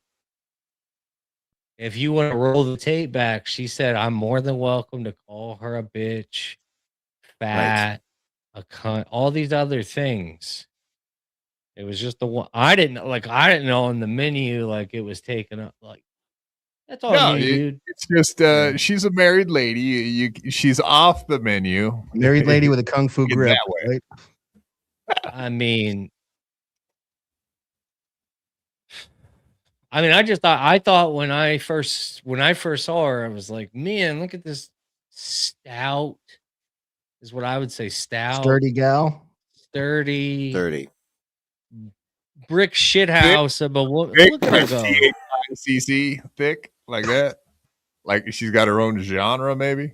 Yeah, and I'm like, man, she probably like is one of these ladies like takes charge and is like, "Oh, we're doing this way," because you know how them. It's not like she was like the town slut or anything. You just said she could give a good handy. I also immediately said, I hope she takes this the way I mean it. Right after I said, so it's like they were just looking. They were looking for a little something. They were hoping it would really take off, and it didn't. And then they beat the drum, and it still didn't take. It was sad. I mean, it didn't work out. And then Quadfather's a monster. Like, he brought them on, making them think that they were going to get an apology. Can you believe that, Dan?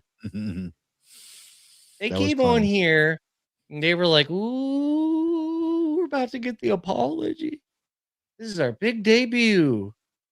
Brush your hair, honey." Well, that's their big debut, but it went the way it went. Like, and you don't get those back, so it goes down in the anal history. There you go.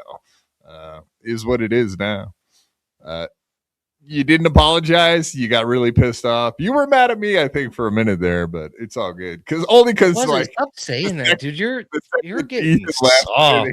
Here they came. I loved it, man. I loved it.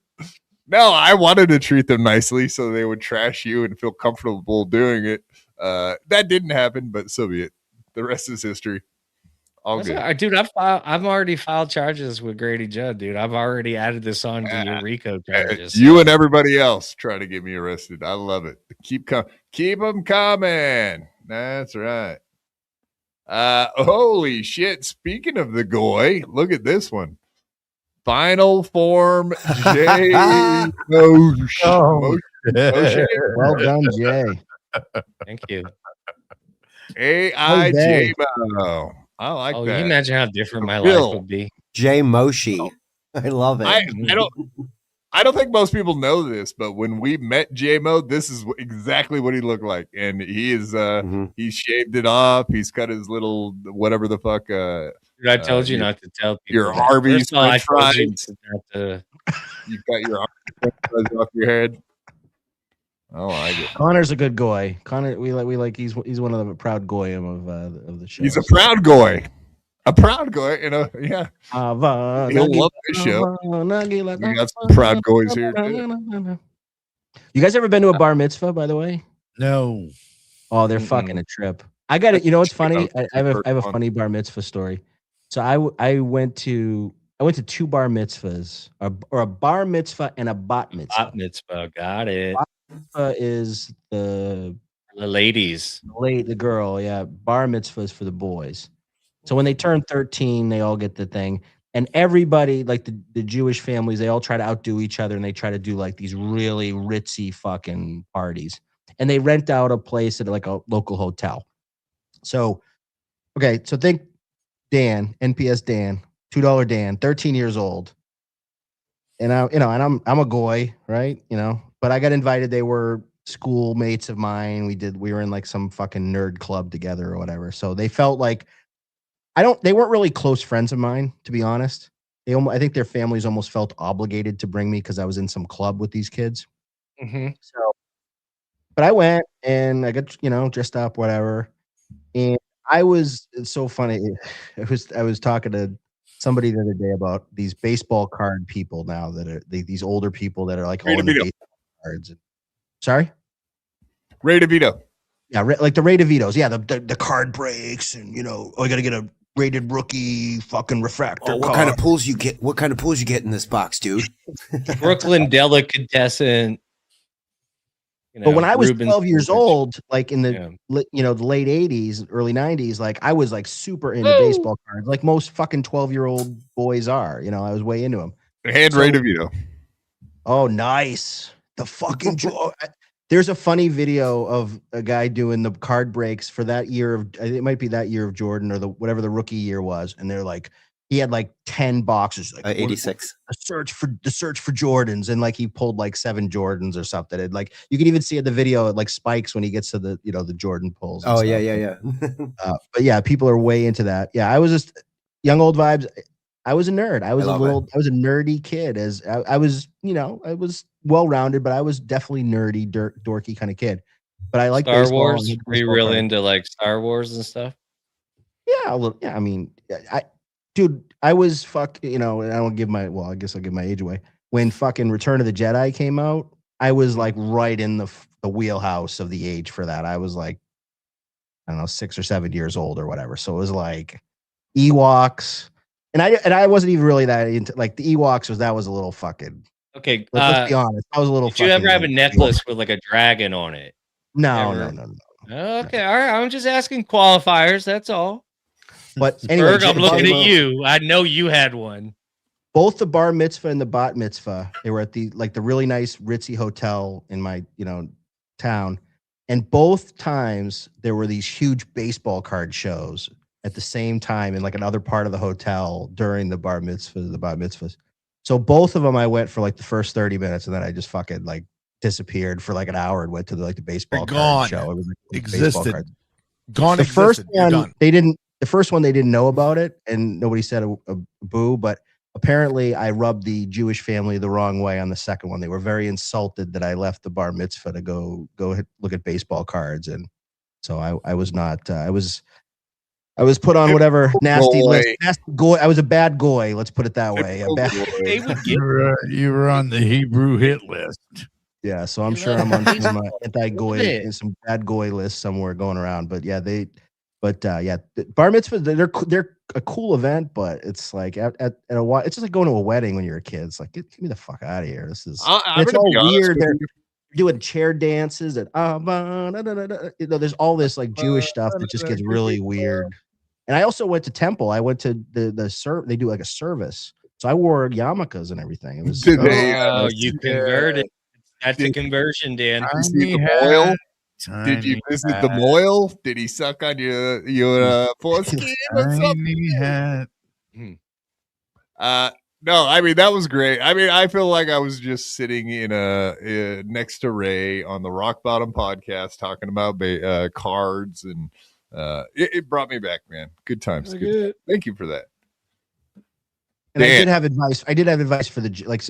Yeah, I went in there. I was like, "Why are you guys wearing all these fucking yarmulkes? Come on, like let's be honest." Yeah, I went in there like a fucking asshole. No, I hope you got some financial advice while you were there. All right, Dan, you are the O&A guy. Dan, I mean, I get it, dude. You put that yarmulke on, kiss that wall, dude. I got it. I didn't kiss any fucking walls. Kiss the wall, dude. I hope this whales on JMO. I heard you put that yarmulke. That's how it starts. That creeps right on in. Dan, you are the O&A guy. You're the O&A forums guy. You're the guy. You're the O&A guy. Let's play the clip and discuss. If you have time, we might get Dan? Stuttering John shit. Yeah, he's the biggest O&A guy. I know this about Dan. That's where Dan and Deb met, right? On the forums. Oh, that's true. Oh, nice. I don't know. Well, Deb, why don't you bring her? Are you going to start to play goy on me? I'm a coy goy boy. Is that what you're doing? Well, Deb like actually, my biggest thing. Well, Deb was actually, when I first started my show, she was in the audience, and then I had her call in one time. She was fucking shit faced, but she was funny. Oh yeah. And then I said, all right, why don't you come back on again? And the rest is history. So you two could go from a chatter to a show. You two, like, so one of you guys wants to call into BYB. You could be the next BY. You could be the next JMO. Let's find the next JMO. They might be in the chat right now. Call Father's phone today, please. Find his number. Call him. He'll answer. Just keep calling. Like, the problem is like if he doesn't answer the first couple times you call is because he's on the phone with somebody else that did it. He's got to keep calling. Actually, if you really want to make waves, you do what JMO does. In the morning, when you get to work, sit in the parking lot, cut a fucking promo on the car. Ate the most in the Dabbleverse, and start a YouTube channel with that video, and you're set. You'll be set. People will pay attention. They will love it. I'm sure of it. Dude, I'm real popular. People love it. They love me. They love it. They love Dan.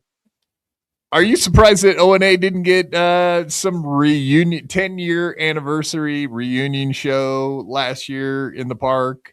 Were you surprised? I know that Opie and Anthony separately did say like, whatever, maybe, possibly. It never happened, but what did you think about that happening? And we'll get to this clip here in a second, but go ahead with that. Well, I think the biggest problem is that, number one, Opie is very paranoid about everything, and I think he feels like there's a lot of backstabbing and people talking behind his back and things like that. And I don't know that he'll ever get over that. I don't know that he'll ever. I think Opie still holds a lot of grudges. And Opie is not. Opie's kind of lost his fastball, so to speak. He never was the funny guy, but he was the kind of the ship steerer, the radio guy, and even he's lost that edge a little bit.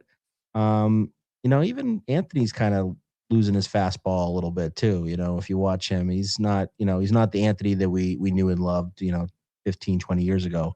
They're old alcoholics now. Yeah. I would love nothing more to see them reunite. I mean, I think it would be great. At first I thought it could be like a really big moneymaker, but the more I think about it, I think it's just too much time has passed. I think everyone's kind of just moved on, but I think there would be a novelty factor, and I think people would be interested. I think the key to it being successful would be who they would surround themselves with. Like, they'd have to get like Colin Quinn involved, or they'd have to get, Bobby. Jim Norton, Bobby Kelly. Yeah. I think Jim Florentine, or something like Voss. Yeah, Jim Voss would be a do good it. one. Voss would do it. I bet both of those guys. Oh, Voss would totally do it. He would love to do it. Bobby You Kelly guys, would- I gotta come down there and show you my new knockoff Jordans that I just picked up down in Harlem for like $27. Fucking Voss hangs out Leverage with Voss. the dork Carl now, so he's willing to do anything at this point. Oh yeah, he was at the Villa Roma with Kumio. Oh no, Kumio didn't go that time. Yeah, and they had a falling out. Like Carl dogged fucking Voss. Like, how bad do you have to be dogged by Carl? Holy shit. No, that's Carl's smugness coming up. Yeah. If I could do it, like an Opie and Anthony reunion E-Rock? surprise. Oh my god, E-Rock would be E-Rock sick. would be great. That would be awesome. You got to do that. And no one ever. As a fan of that show. They, please do that. so, Can you imagine that was just spit out of his fucking mouth? E-Rock would be great. Like, what? Like, like they don't need fat, useless shit standing around. Yeah, you don't need all the producer fucking hanger on. Get the comedians, get the like E-Rock. Nobody fucking cares about E-Rock. So. Nobody gives a fuck. Like, he does a show with 5 viewers, so and he couldn't even make Keanu a thing. He tried, I think. At large. Look, guys, it doesn't look good. Guys, I've seen their listen Twitter. to me. Harass Opie. I don't know why they just don't put it behind them though. They're like Pink Floyd. It's not happening. Yeah, but they're both They both got stuff. They got their houses. They got their Move the fuck on and just be friends again. Who gives a The shit? bank accounts are fine. Just fucking come and give the people what they want. Greatest radio show underneath Howard Stern. I think a better show than Howard Stern, honestly. Made me laugh harder than Howard Stern. Yeah, I wasn't At even an one Opie and point, Anthony they guy were- growing up. I was a Howard Stern guy growing up. But Opie and Anthony, like objectively speaking, is a funnier show. They understood how to make it funny. Howard Stern's narcissism sort of like led to some funny moments with him being mean to retarded people. Yeah. But that's kind of what it was. He was a great interviewer, better interviewer than anybody in the world. Sure. But Opie and Anthony, this shit exists I think because of what Opie and Anthony did. The way podcasts are today, there wouldn't be this sort of subgenre. I learned about your whole crew because of Yeah, you're welcome. So, Oh, and Dan dipped. All right, good, we're good. did he dip? Oh, you played a clip, and so he dipped. We did. You dip. We dip. I dip. Oh no, he's just taking a piss. I hip. Oh, okay. Oh yeah, you guys remember that I song? was Holy gonna say, I shit, looked man. away and was watching the clip, and he disappeared. But he does the Irish goodbye thing, so I just assumed he was fucking gone. Yeah, same. Yeah. What do you guys think? I personally think O&A was funnier, technically. Oh yeah. Comedy side, but maybe Howard was a better interviewer. Maybe did some funnier back in the 90s. I was a teenager, so I was easily influenced by him bringing on porn stars and boobies. So I fell for that shit because it was on television too. You know what I mean? Like that having the video. Yeah, the E Channel show helped a lot with Yeah, Stern. E-Network. Yeah, that was great. Early 90s, great television. Yeah, great television. Great. When you're I remember young, specifically, it was like easily influenced child. That's back when Jerry Springer was still real. The fights were real and not made up. Back in yeah, the- no kidding. Somebody would get hit with a chair and get injured. Right. Anna Nicole was lost weight and on drugs, looking kind of hot and thick. What else was going on? What's better, thick one or the she got super thin. There was a point she lost a lot of weight, and it was like it kind of got creepy. Exactly. Yeah, No, yeah, she, but- I think but, she was always hot. Every iteration of her, now that I'm thinking about it, was hot. How about Jessica Simpson? Hot, fat, or ugly fat? See, currently it's not so great, but yes, very dumb too. Chicken of the Sea. Bridget Fonda? Yeah, let's go down the list. Not hot. Not hot. But real quick about well, Dan's back. Maybe just get his thought on that before we move on. Real. I was gonna. Yeah, as far as the reunion possibly going on at Skankfest, I thought maybe a third party situation like that might be a good situation for Opie, Anthony, Jim, because they already, like, Skankfest usually has all of those comedians on the bill anyway, so it'd pretty much just be like adding Opie and Anthony to the fucking to the guest list. I think It'll be like the Bobby Cheers Kelly, like a reunion. Bobby Kelly. There needs to be like an intermediary. That's the only way I think it happens. Somebody but I don't know who's close to Opie, like who we would listen to, because he's kind of sort of insulated himself. Ron the waiter. Ron the waiter. That's it. Yep. He's like I the don't only think one. anybody would even care if Opie wasn't a part of it. But then it's just Anthony going to hang out with, like, he's been known to do that a lot as it is. He's All the old TV of shows did that shit where they do reunions and like one of the stars is like, I'm not going to do it because it's not enough money. And they're like, well, we're fucking doing it, bitch. So I guess we'll just omit you. Sorry. That's So why it happens. Cheers was one. I think it was they didn't want what's her face didn't want to come back, but then she ended up coming back anyway, like for the reunion. It was super dramatic, super Overvalue yourself, and you'll find out how much your value is actually real fast. And that's what I think Opie did to himself. He thought he was more important than he was. He definitely served a purpose and did what he was important. He put himself above the rest of the show, and that's where he fucked up.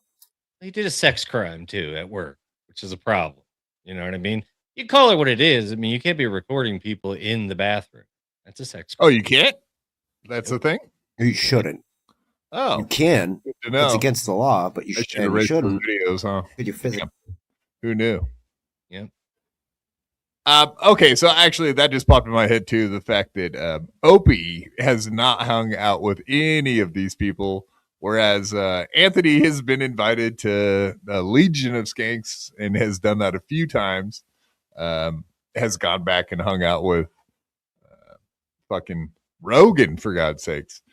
So Opie's kind of on the outside and Anthony's actually on the inside. So I think everybody sees it that way, right? Like Anthony is the cool guy, the guy that you'd want to invite and hang out with, and Opie's just he seems loosey goosey, but like at Gephardt's with the people he's really comfortable with. Yeah, well, you can't take a joke though, place, right? Is that still his brother owns that place still, right? No, I don't think that. I think that's just when the one. Yeah, I know what you're talking about. The one in Long Island. I don't think he owns it anymore. I think they closed that down. Any thoughts on that? H. Riley's, is that the name? That's right. Yeah. People say I don't remember anything about Opie and Anthony. I fucking know the name of the restaurant. You're a Forums guy, of course you do. Opie can't take a joke. In that clip that you were just showing, Bobby Kelly makes the point to say, there was an earthquake, and Opie made a joke about Bobby being the responsible for the earthquake. And then he's like, oh, yeah, you still got it, Opie. Not the radio show, though. And then Opie lost his shit on Bobby Kelly on Twitter over that one comment. It was just a jab at... He called Bobby Kelly fat. You know what I mean? And he's like, you lost your radio show. Big deal. Haha. No, it wasn't anything. It's same here. Like you were mentioning it earlier, Dan. There are just so many sensitive people in the Dabbleverse, and Opie is one of them. I'm not familiar with any of those sensitive folks. Who are you talking about, Spurg? Tell me some. Well, what do you want? You want a list? I mean, I can Yeah, pull go it ahead, up man. if Like you need what? Like like a couple names because I'm just not familiar. Oh, who you're talking about? Well, people in specifics, avoiding naming names because I know what you're trying to get me to do. I would say the people that demand apologies, because that covers more than one person for sure. Demanding an apology from somebody that just said something is kind of ridiculous. Either get over it or, say something worse back. But you're not going to get. I feel like I handled all that very well. And Dan agrees with that. Yeah, so you're trying to bring it back to a fucking Penny in the Big Door. Look at you, man. I'm just saying since it came up, I just want to say I handled it well. Dan agrees. Around you, motherfucker. Come on. Don't be jealous. Tell him. What? An argument with a fucking over a boomer on a fucking show that no one watches? Like what? What are you talking about here? I make fucking real news, motherfucker. That I saw maybe today or yesterday they were just covering my clash with Ashley. So they're catching up, dude. They're getting up. Stuttering John is my best friend, and you're sitting here trying to fucking show me up with Penny. Good one. Wait till Penny learns about getting her shit pushed in, and then that's when things get interesting. Uh-oh. That was the She line. That felt was the a little line I bit of used that. against J-Bo, that not against Penny.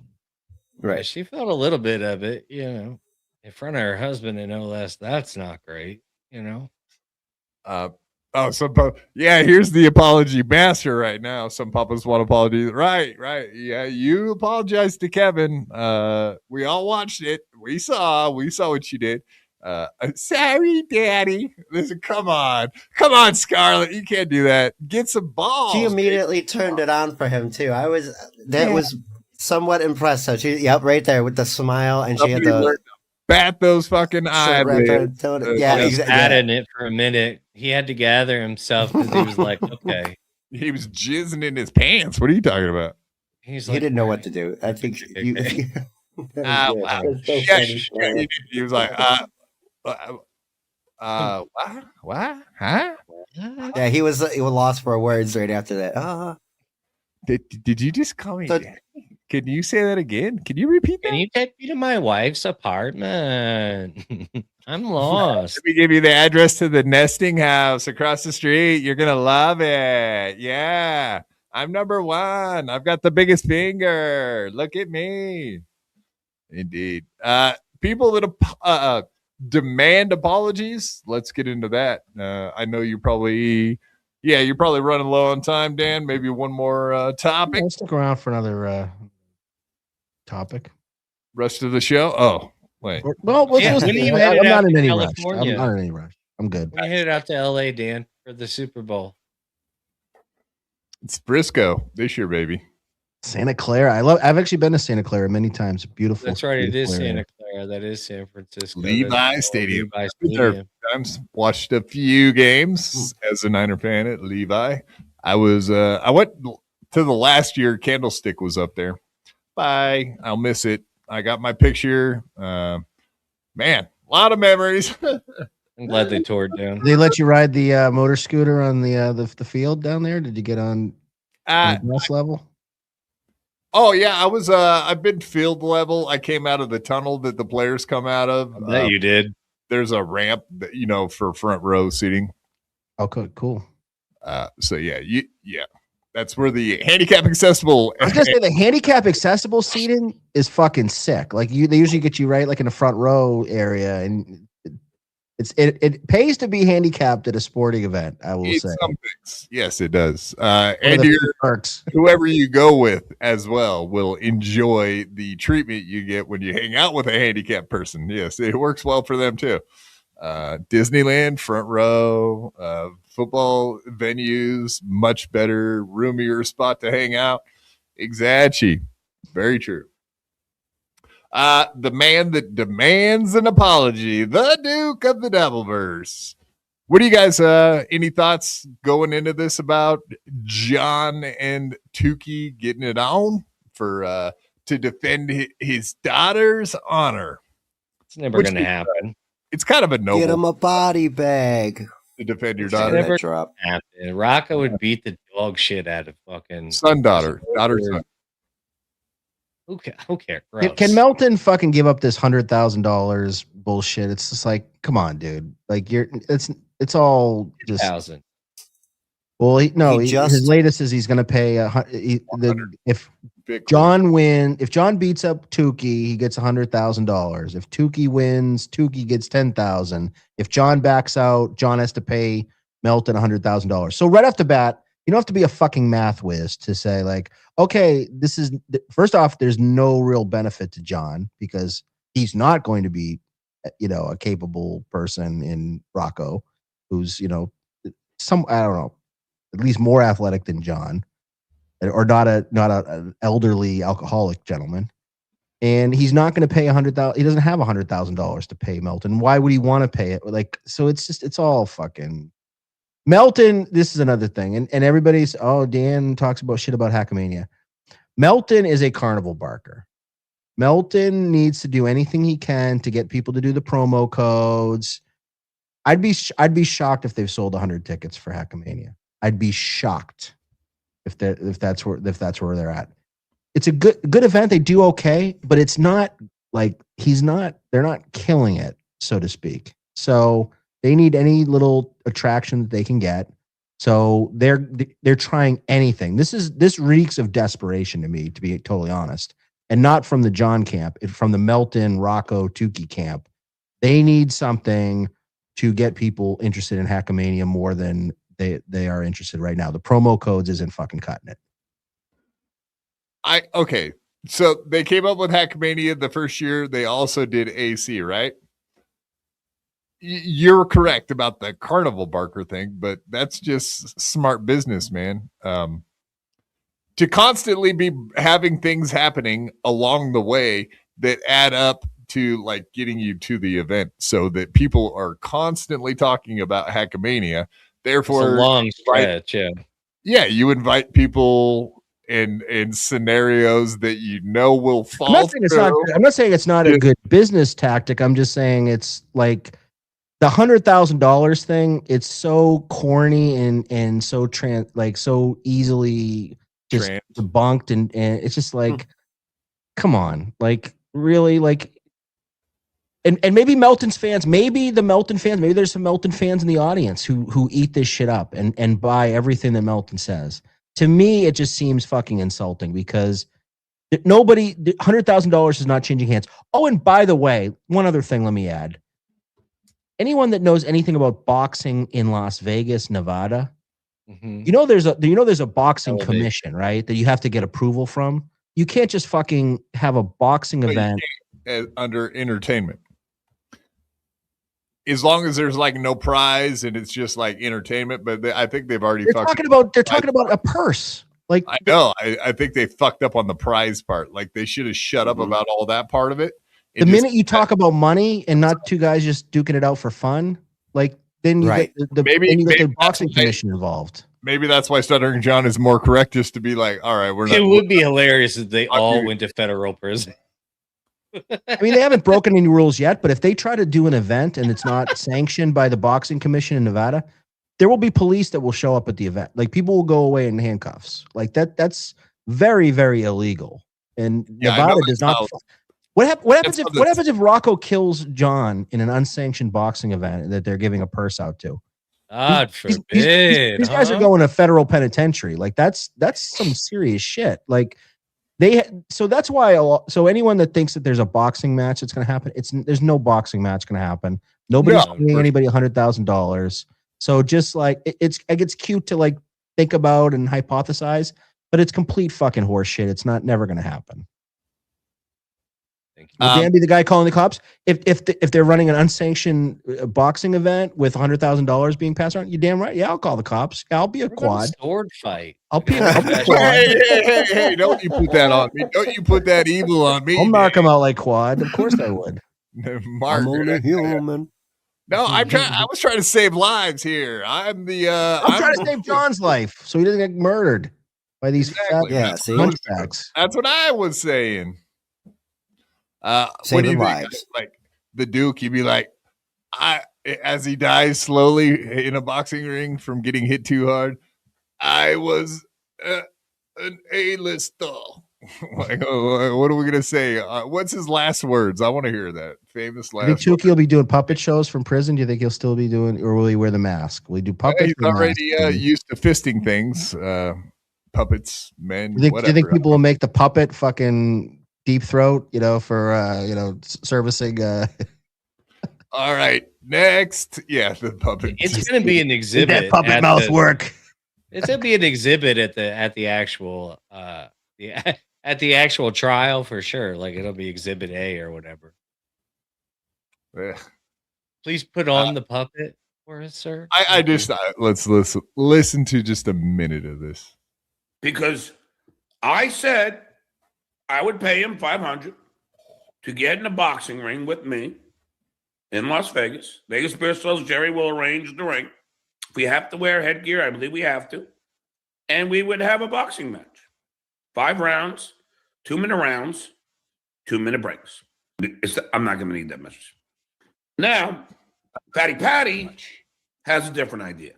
Fatty Patty smells the ability to make money off of the Duke's back. And that's a fact, Jack. Here is the issue that I have.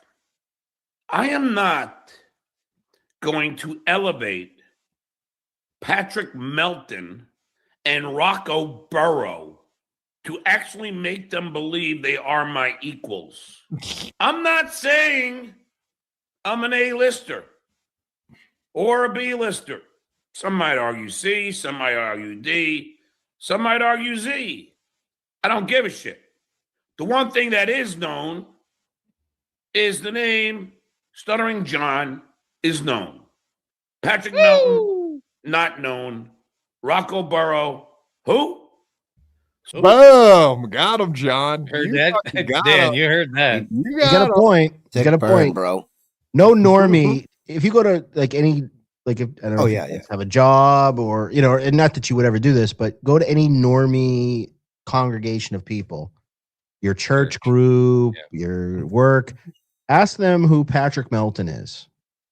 I guarantee you. Well, I don't guarantee you, but if there's 100 people, maybe 2 people would know who Patrick Melton is. If you ask that same 100 people who Stuttering John, you ever watch Howard Stern? Do you know who Stuttering John is? Oh yeah, I sort of remember that. Not a ton of people would know, the but guy maybe a dozen people would know. That's what it would be. Oh, the guy that asks the questions. That guy. Oh yeah. What happened with you and Melton? You what happened? Because you're mad at Melton. Like you seem angry with him. What happened? You're in the blade category with that for sure. You're like, fuck I'm not his buddy. Like I'm not like, hey, let's pound fist Melton. I'm not really cool like in that way with him. He's just another guy to me. So I'm not like angry at him. That's what you're saying.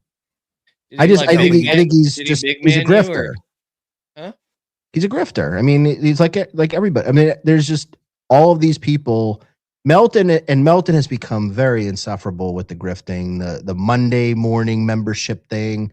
He's really trying hard. Now, if I was going to theorize why Melton's doing more shows and doing these promotions, I don't know if you guys have been watching Bitcoin lately, but Bitcoin is shitting the bed. Yeah. And Melton was always a big Bitcoin. He used to tell you, oh, how much you're dumb for not being in Bitcoin. If you were in Bitcoin, you're fucking holding your ass right now in terms of how much money you lost. So I wouldn't be surprised if old Patrick, who's not even on the deed to his own house, has taken a little bit of a bath in the Bitcoin markets lately. So there's a little bit of desperation coming from the Hunchback these days. I'm going to have to eat shit. Yeah, that's what I was gonna say. That maybe he should say, now that he's told everybody that they should go buy Bitcoin, if it drops below 50,000, maybe he should have to eat his own shit for that one too. Any Melton guys in the chat, maybe send Patrick a $2 super chat on behalf of yours truly, $2 Dan, and ask him how the Bitcoin futures are looking, how the Bitcoin purse is feeling for old Patty, because he was telling everybody how dumb they were for not being in Bitcoin. But people that weren't in Bitcoin the last month are probably doing better than people that were, or definitely were doing better, because you just lost that money. And guess where that money goes? Poof, it disappears. Oh, that's what I've always been about. There's nothing behind Bitcoin. It's not like a house. You don't have like anything that backs it up. It's nothing. It's poof, it goes into thin air. No more money. Bye-bye. Those kids got Ferraris. Crypto, did you see those? Yeah. Well, if he cashed out, did he cash out? You got to use Tesla. Okay, great. What else did you get? You didn't even get on. He didn't even buy his house with the Bitcoin. He's not even on the deed to his house. So he probably thought that Bitcoin could never go down. It just keeps going up and up and up. Mr. Deeds, it's about Melton. Maybe.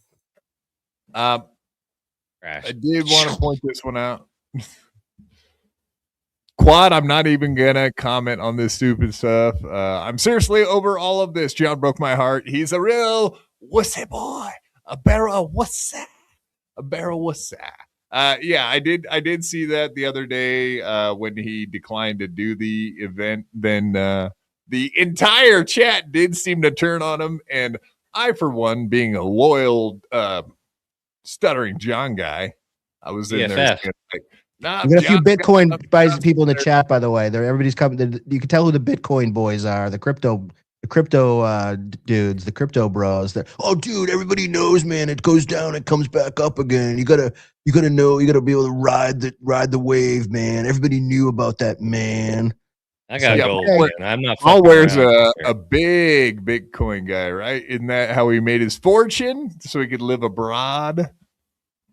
Well, hopefully malware was one of the smart ones that cashed out a little bit when it was at its peak, as opposed to like there's a lot of these bros that oh dude, man, I'm worth 5 million on paper, man. I'm gonna ride this fucking thing, and now they're that's been cut at about 1/20th of it's much lower than where they started. So yeah, Kiki bucks are always up though.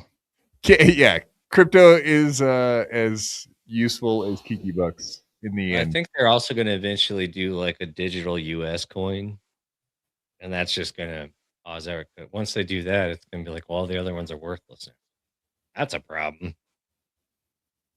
Like they've been doing to the currency. They just print more of it, devalue it, and it's all a grift. It's all a scam. It's always been that way. Precious metals, people buy.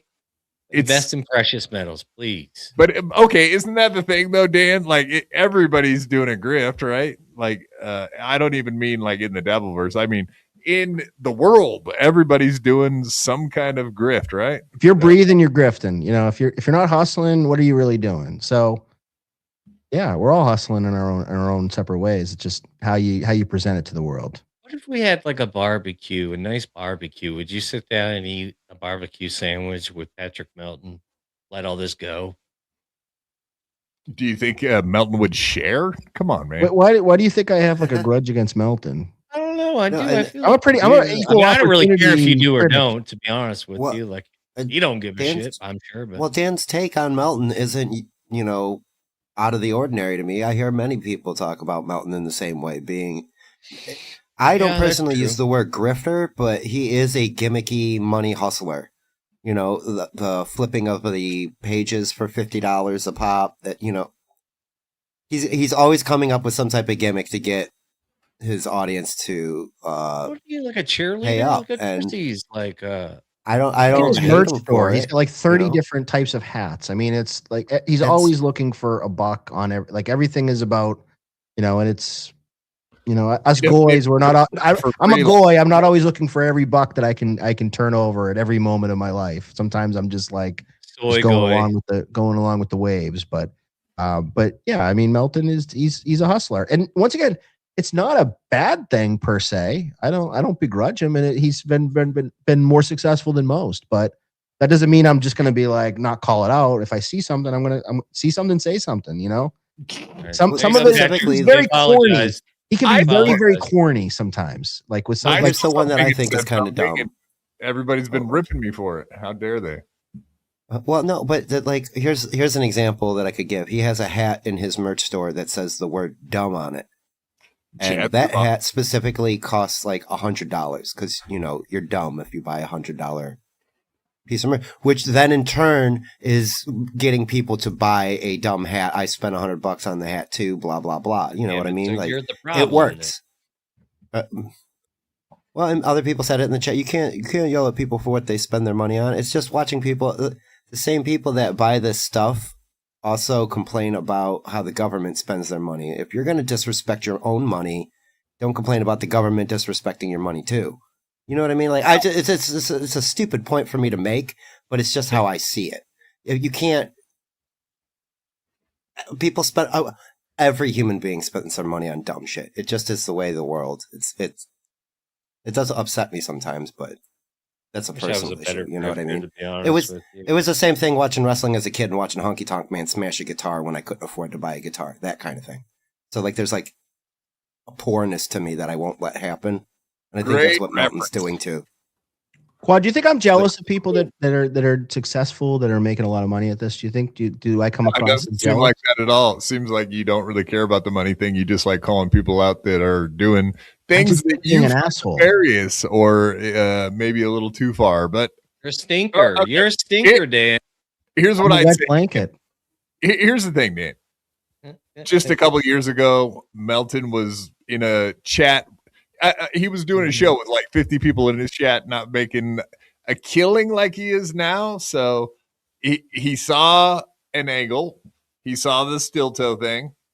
He saw the Chad thing, and he's been rocketing ever since. He comes up with lots of good ways to make money, good ideas, and it's not just I wouldn't even say the grift part of it, man.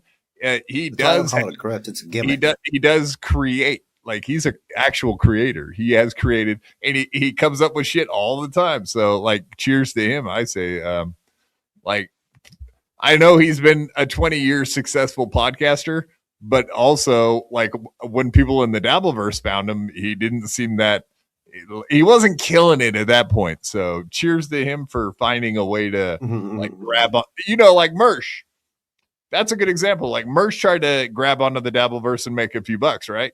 But where did that end up? He's back over there. It's not repeatable. So yeah, exactly. Mersh's method isn't repeatable.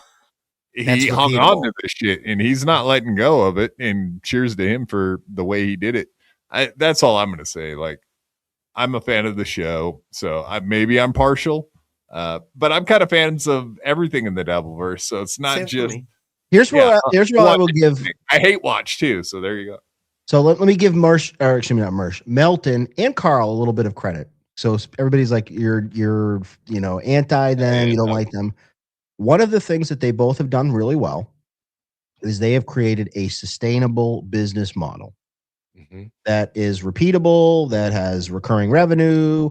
So, like, if you were just like looking at the Dabbleverse, and I fucking hate that word, but I'll say it anyway. You're looking at this sphere of the internet. Those two are actually pretty good from an MBA 101 standpoint. Those two actually have a good business model that they've created that's sustainable, that is repeatable, and they probably are not going away tomorrow if Steel Toe drops off or John or whatever. Like, they will pivot. Like, and Melton has shown that he can pivot into different things, and Carl has sort of pivoted a little bit, although I would say maybe he wants to pivot away from some of the stuff that he's doing, but that's, I'm not here to judge. But then there's others that, like, and I'll give Karmic as an example. Karmic's business model that is not sustainable. Having outrage and blocking people. That lasted this long. And doing what he's doing is not, it's not built to last. At some point, you have to take that initial success that you had and then turn it into something that's sustainable, that you can keep going. He's going to either burn out or his audience is going to go away. It's not going to succeed unless he pivots while he still has an audience, and he's losing it very quickly and losing money very quickly because of some of the decisions that he's made. So there's me actually giving Melton and Carl credit, because as business people, I do respect their hustle, and I do think that they have built business models that are built to last. Okay, real quick. That impressed me the most is Haley from Antisocial Podcast. Like, because she was solely focused on Steel Toe and what's that other fucking lady's name? Letitia. That Letitia lady. Letitty. Yeah. So she saw the numbers and she saw the interest for Letitty, and she was like, whatever. We'll move that off to the side. We'll focus on Steel Toe. And then the Steel Toe stuff started drying up, and she just shifted it into a different gear and just kept fucking plowing ahead, and like, actually has good content. So cheers to people like that are like, oh, I see. They follow the trends, they pay attention, and then when it comes time, they make the news, and that's how you want to stay on the forefront of everyone's minds. And that, like we were talking with Melton. Melton is absolutely, especially for like Hackamania, he's just constantly coming up with new ideas. Also, he doesn't actually want to pay like Chad and Mersh to be at Hackamania, so he'll find a fun way to give them a possibility that they could show up and do like a comedy thing together, even though he knows it's going to fall through. He gives Karmix and fucking Michael Ray Bauer the opportunity. Same thing. It falls through. He knew it would. But that keeps people talking about Hackamania from the day he put the event together till the event happens. It's always on everybody, the tip of their tongue, because he makes sure it's that way, which is tip of your tongue, Dan. Yeah, Melton's on the tip of your tongue. Show us your tongue, Dan. Show us. Well, back to slightly shitting on Melton. He has updated the offer for Stuttering John to fight at Hackamania. The official offer. I will give John 100K to knock out Rocco in a fight at Hackamania. Prize goes down by 20K every round he isn't knocked out. John must agree to pay me 100K if he backs out or doesn't show. John and Rocco must weigh in, pre-match interviews, and other promotional appearances. Now what? I agree with what you guys were saying before. Now he's making it more an official thing, and ain't nobody passing no physical or making this happen. So, yeah, he's adding all these stipulations that make it less and less likely that it would happen. I mean, you know, it's. I mean, the Meltonites will eat it up and they'll love it and they'll probably get content. And he can talk about it for days. But anyone with a rational mind knows it just. Lighten up, Dan. Lighten up. Yeah, life is short. Come on, man. You're uptight, man. What happened? He hung out with the Jews, and now he's all wound up around here. The goy talk this week just rubbed me the wrong way, man. I'm just got it. All right, man. Turning into the Terminator. I'm like looking at just like taking people out left and right now. You know. I mean, look into Las Vegas during Hackamania, see if there's any K-pop shit going on. I'm sure that Las Vegas early April is probably nice and warm. I'm sure the sun will be out in Vegas, so you'll have that. Come on, man. Come on. Yeah, Dan, when you go to the beach house, tell him. Dude doesn't even need this horse shit. Do you know how much he's worth? That's why he's scoffing at Bitcoin. Because it's like that kind of money. I think he's right about the crypto. I do think that crypto is fake and gay like space. Space is not real either. I don't know if you guys know this. Yeah, same rules apply. It's fake and gay, so I wouldn't invest in it. That's how much of space is fake? When does it become fake? What's real and what's fake? Is the moon real? I mean, yeah, it's floating out there in the water stuff that's up above the atmosphere. Yeah, it doesn't spin, dude. Why? It's water. We should do a no clip episode, and we should just talk about space. Oh, we'll get super baked, and we'll just talk about space for like 3 hours. We got to have Alex Stein on for that one. I agree with some of that, the firmament thing or whatever. You know, like that. There's a dome at some point, and it's just everything else beyond that is just fucking nonsense. Clip it. Dan's a flat earther. I knew something was weird about Boston. Flat Earth. Damn, bro. He's a flat earther, bro. I didn't say flat Earth. I just said space is fake. That's what there's a difference. And gay. Yeah, your parents might see this, dude. I got space is gay too. Yeah, the firmament. It's in the Bible, dude. Read the Bible, bro. Like if you guys don't know the Bible, then you don't understand space, yo. Fuck. Why do you think it's blue? The sky. Why do you think it's blue? It's water. Duh. It makes sense. So obvious. So obvious. Yeah. I will fight anyone that thinks space is real. Yeah, you hear that, Mel? I will fight. Mel, you want to start up a fight? Anybody that thinks space is real, I will fight you for $100,000 in Vegas. Rough. Let's fight over space. Let's do it. I won't let you do it, Dan. I'll throw in that. Not Bitcoin because it's not. Oh, Dan. Melton's a big galoot, dude. He's like 500 pounds. He's like 6'8". Like you can't. That's not safe, man. Safe sport, dude. I'm gonna leave my own show. I'm gonna hop off my own show. Garrett don't like me. He's bullying me. I don't like it. How come you?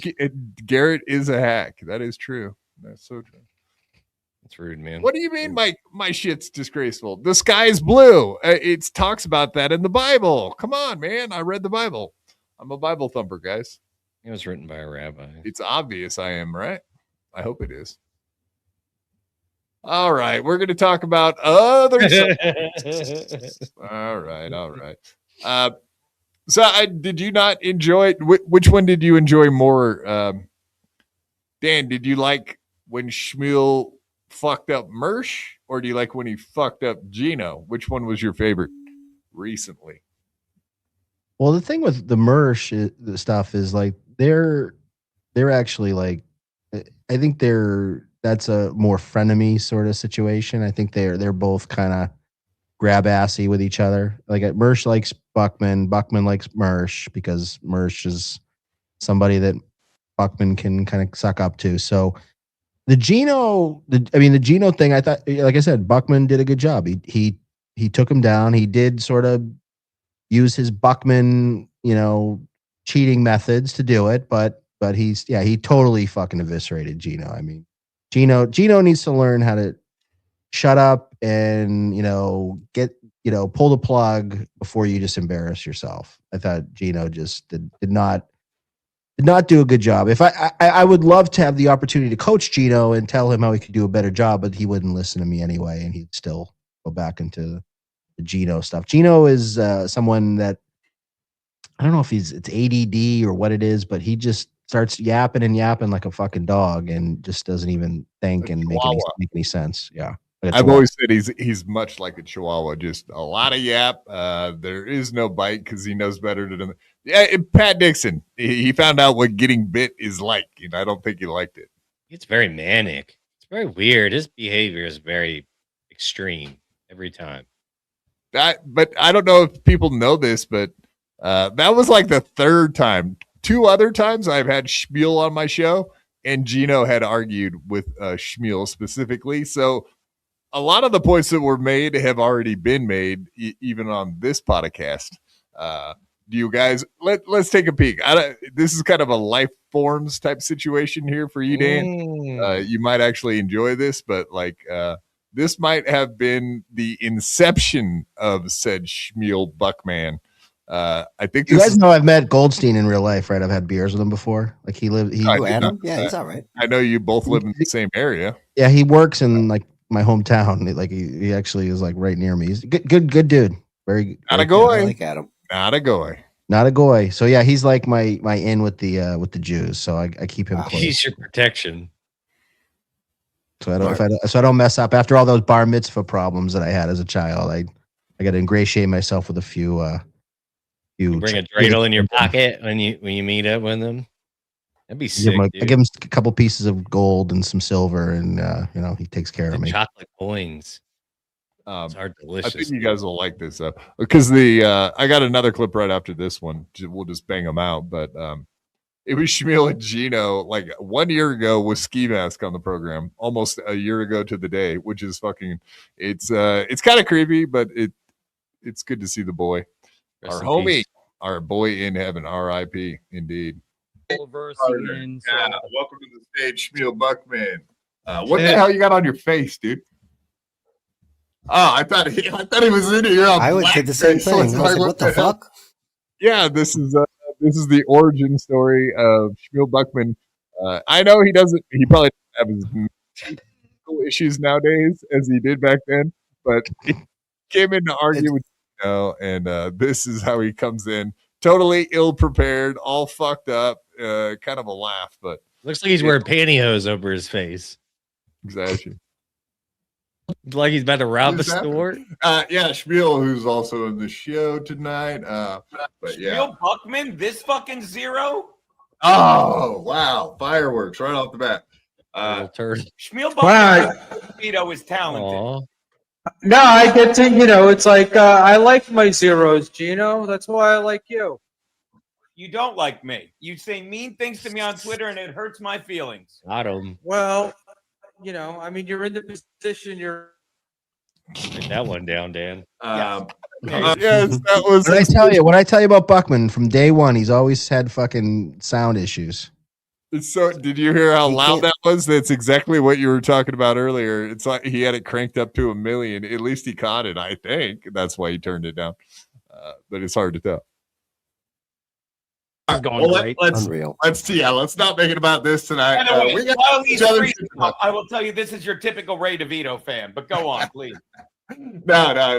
Yeah, it's good to have you back, man. Of course, you didn't get along too good with Granny, so I know that you didn't really want to be on a show with Granny. He froze, and it's like that. Let's see for how long. Yeah, for a minute there. Then he comes back. Let's get it to the coming back part. 5:30. Yeah. Here we go. This thing will be like, here's $100 to stick it to Gino. Like, I give a fuck. but they did stick it to Chad when he gave me $300. Look at this. Oh, absolutely, because they all freaked out. So much better, right, guys? He went and fixed all of his issues and came back. Look how much better that is. It's a floating head. It's something in a horror movie, right? Like the Yeah, exactly. The apparition comes into the darkness. He went from being the Tin Man to being a ghost.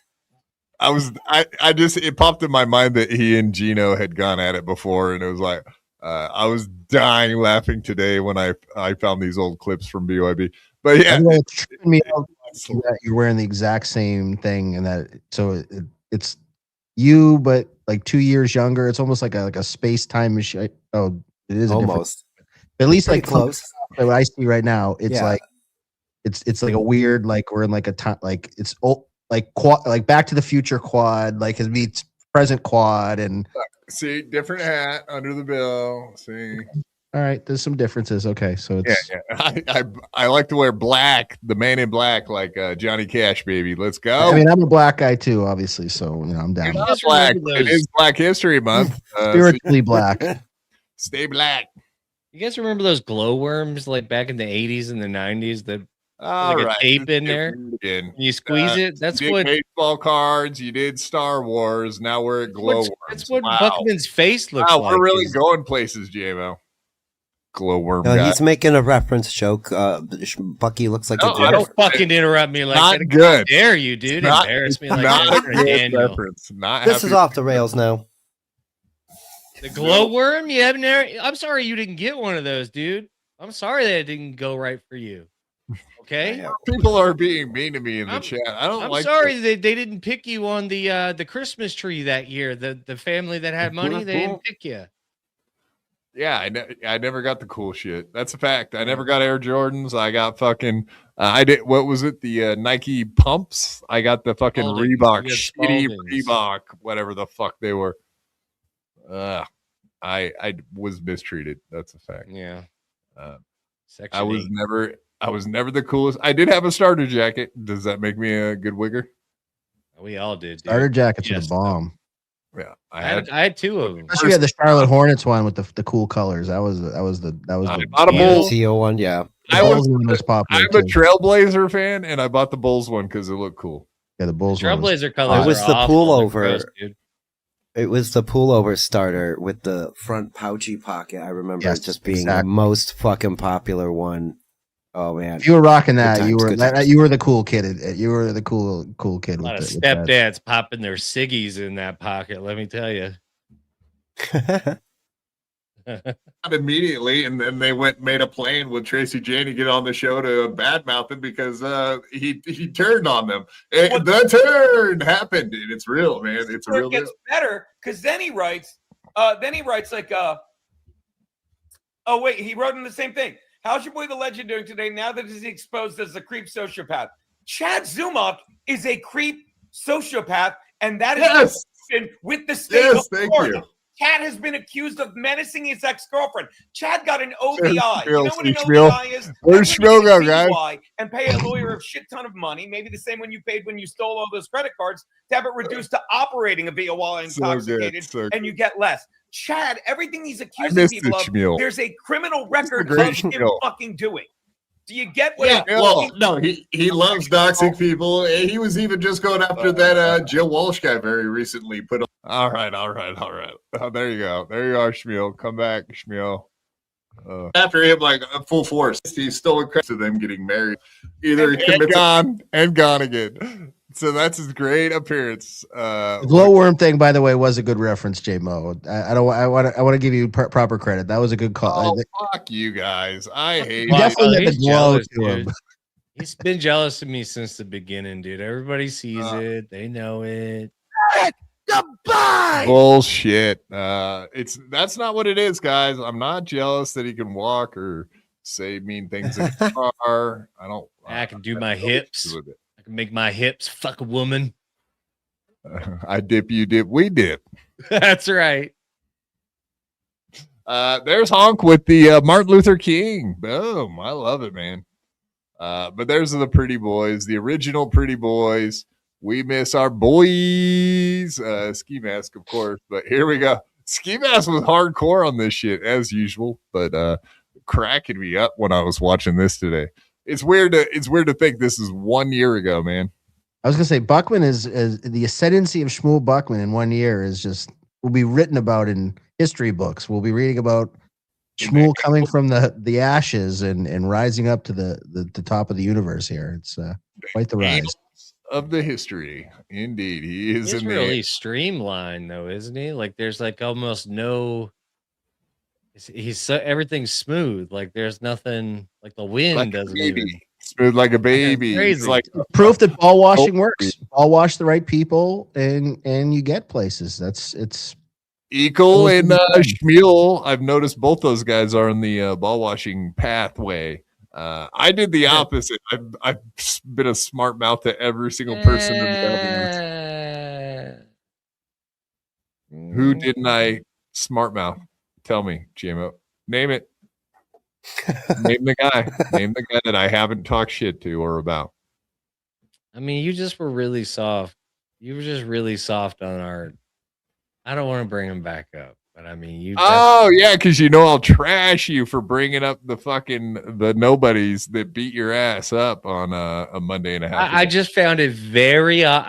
We all noticed. We all noticed. Darren owned you. Let's be honest. He was staring you down. I saw the eye. I saw what he did to you. I actually the next day I actually felt bad about that. I was like, oh man, that dude sat there while I was yelling at his wife. Anyway, not important. That's not the important. Boy, that's the understatement of the show. J-Mo likes to throw away societal norms at some points and just go for the jugular and not true. Dan, don't you start your fussy shit, okay? Because that's not what happened. Okay.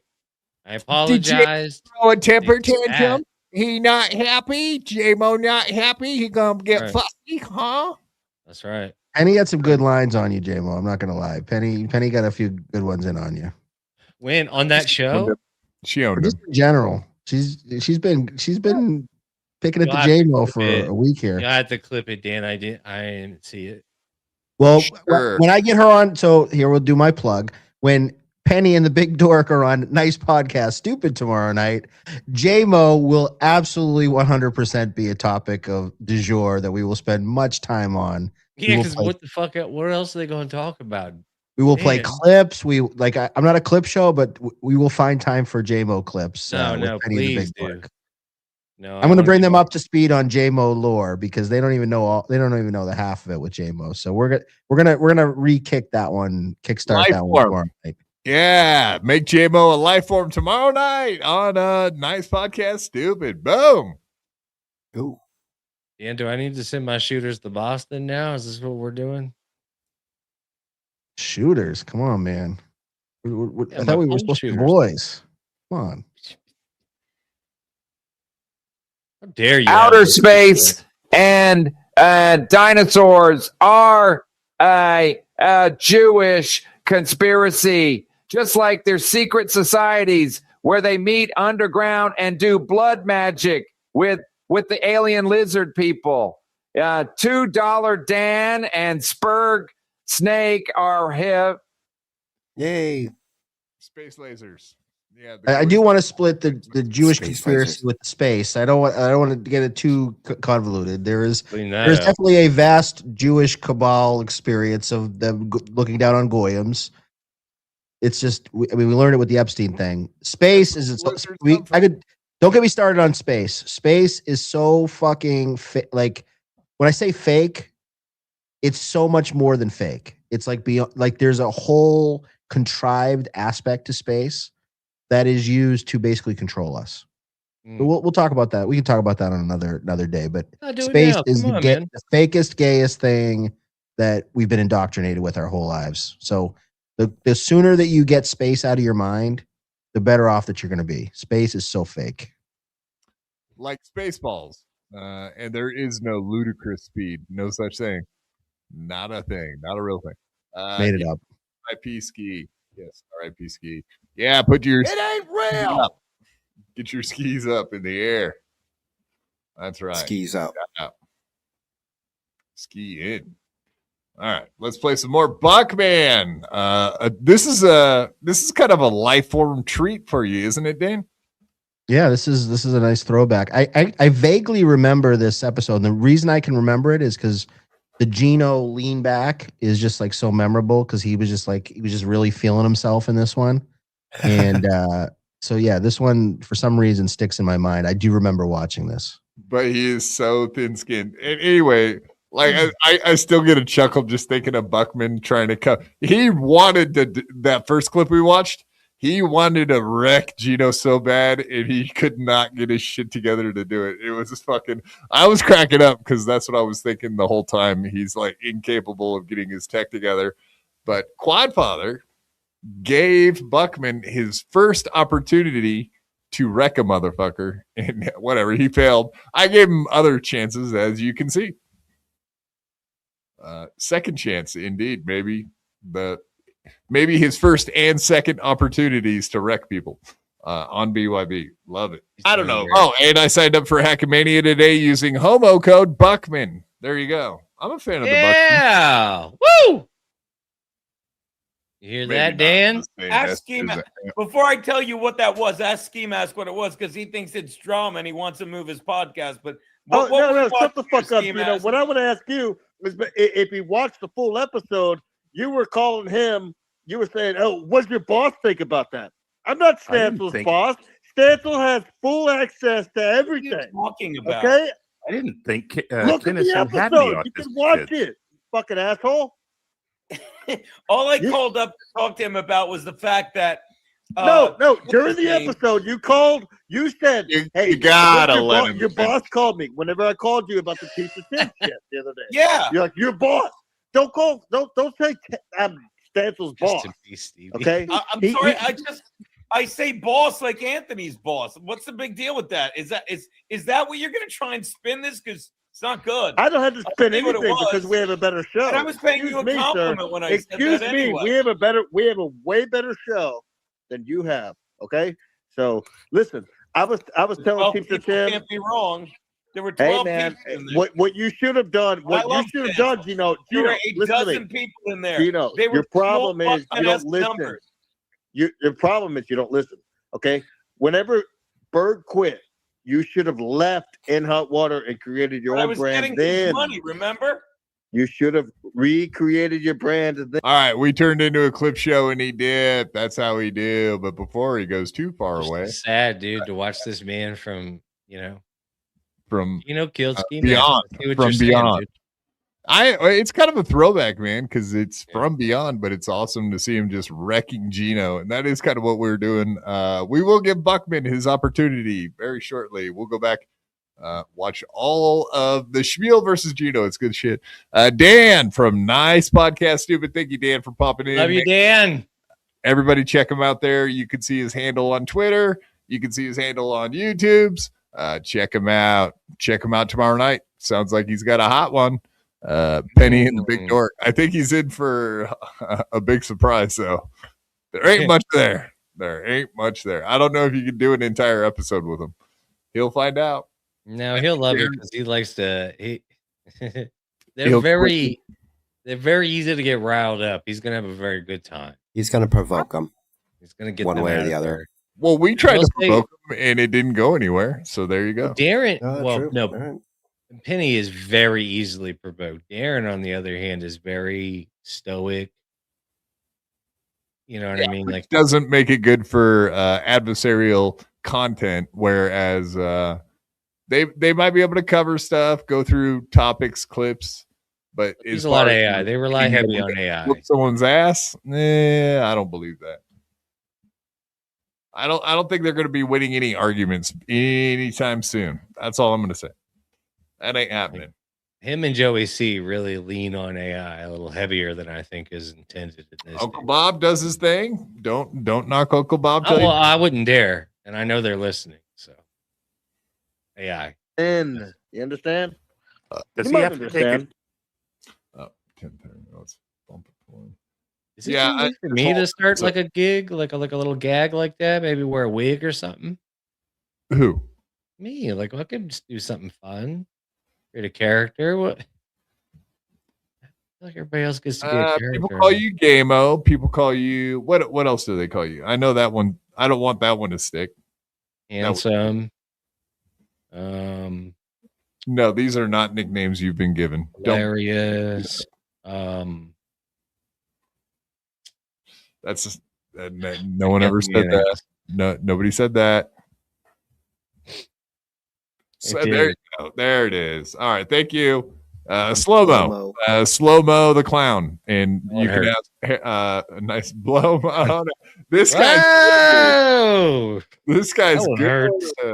Getting out of control. Ouch. Hurtful, folks. Keep it coming. Wow. I can't believe I drove home that night. That was crazy. This is great. I'm sitting here with alcoholics having alcoholic talk. Okay, what of it? You just come in, you just take head. over, you just never shut the fuck up.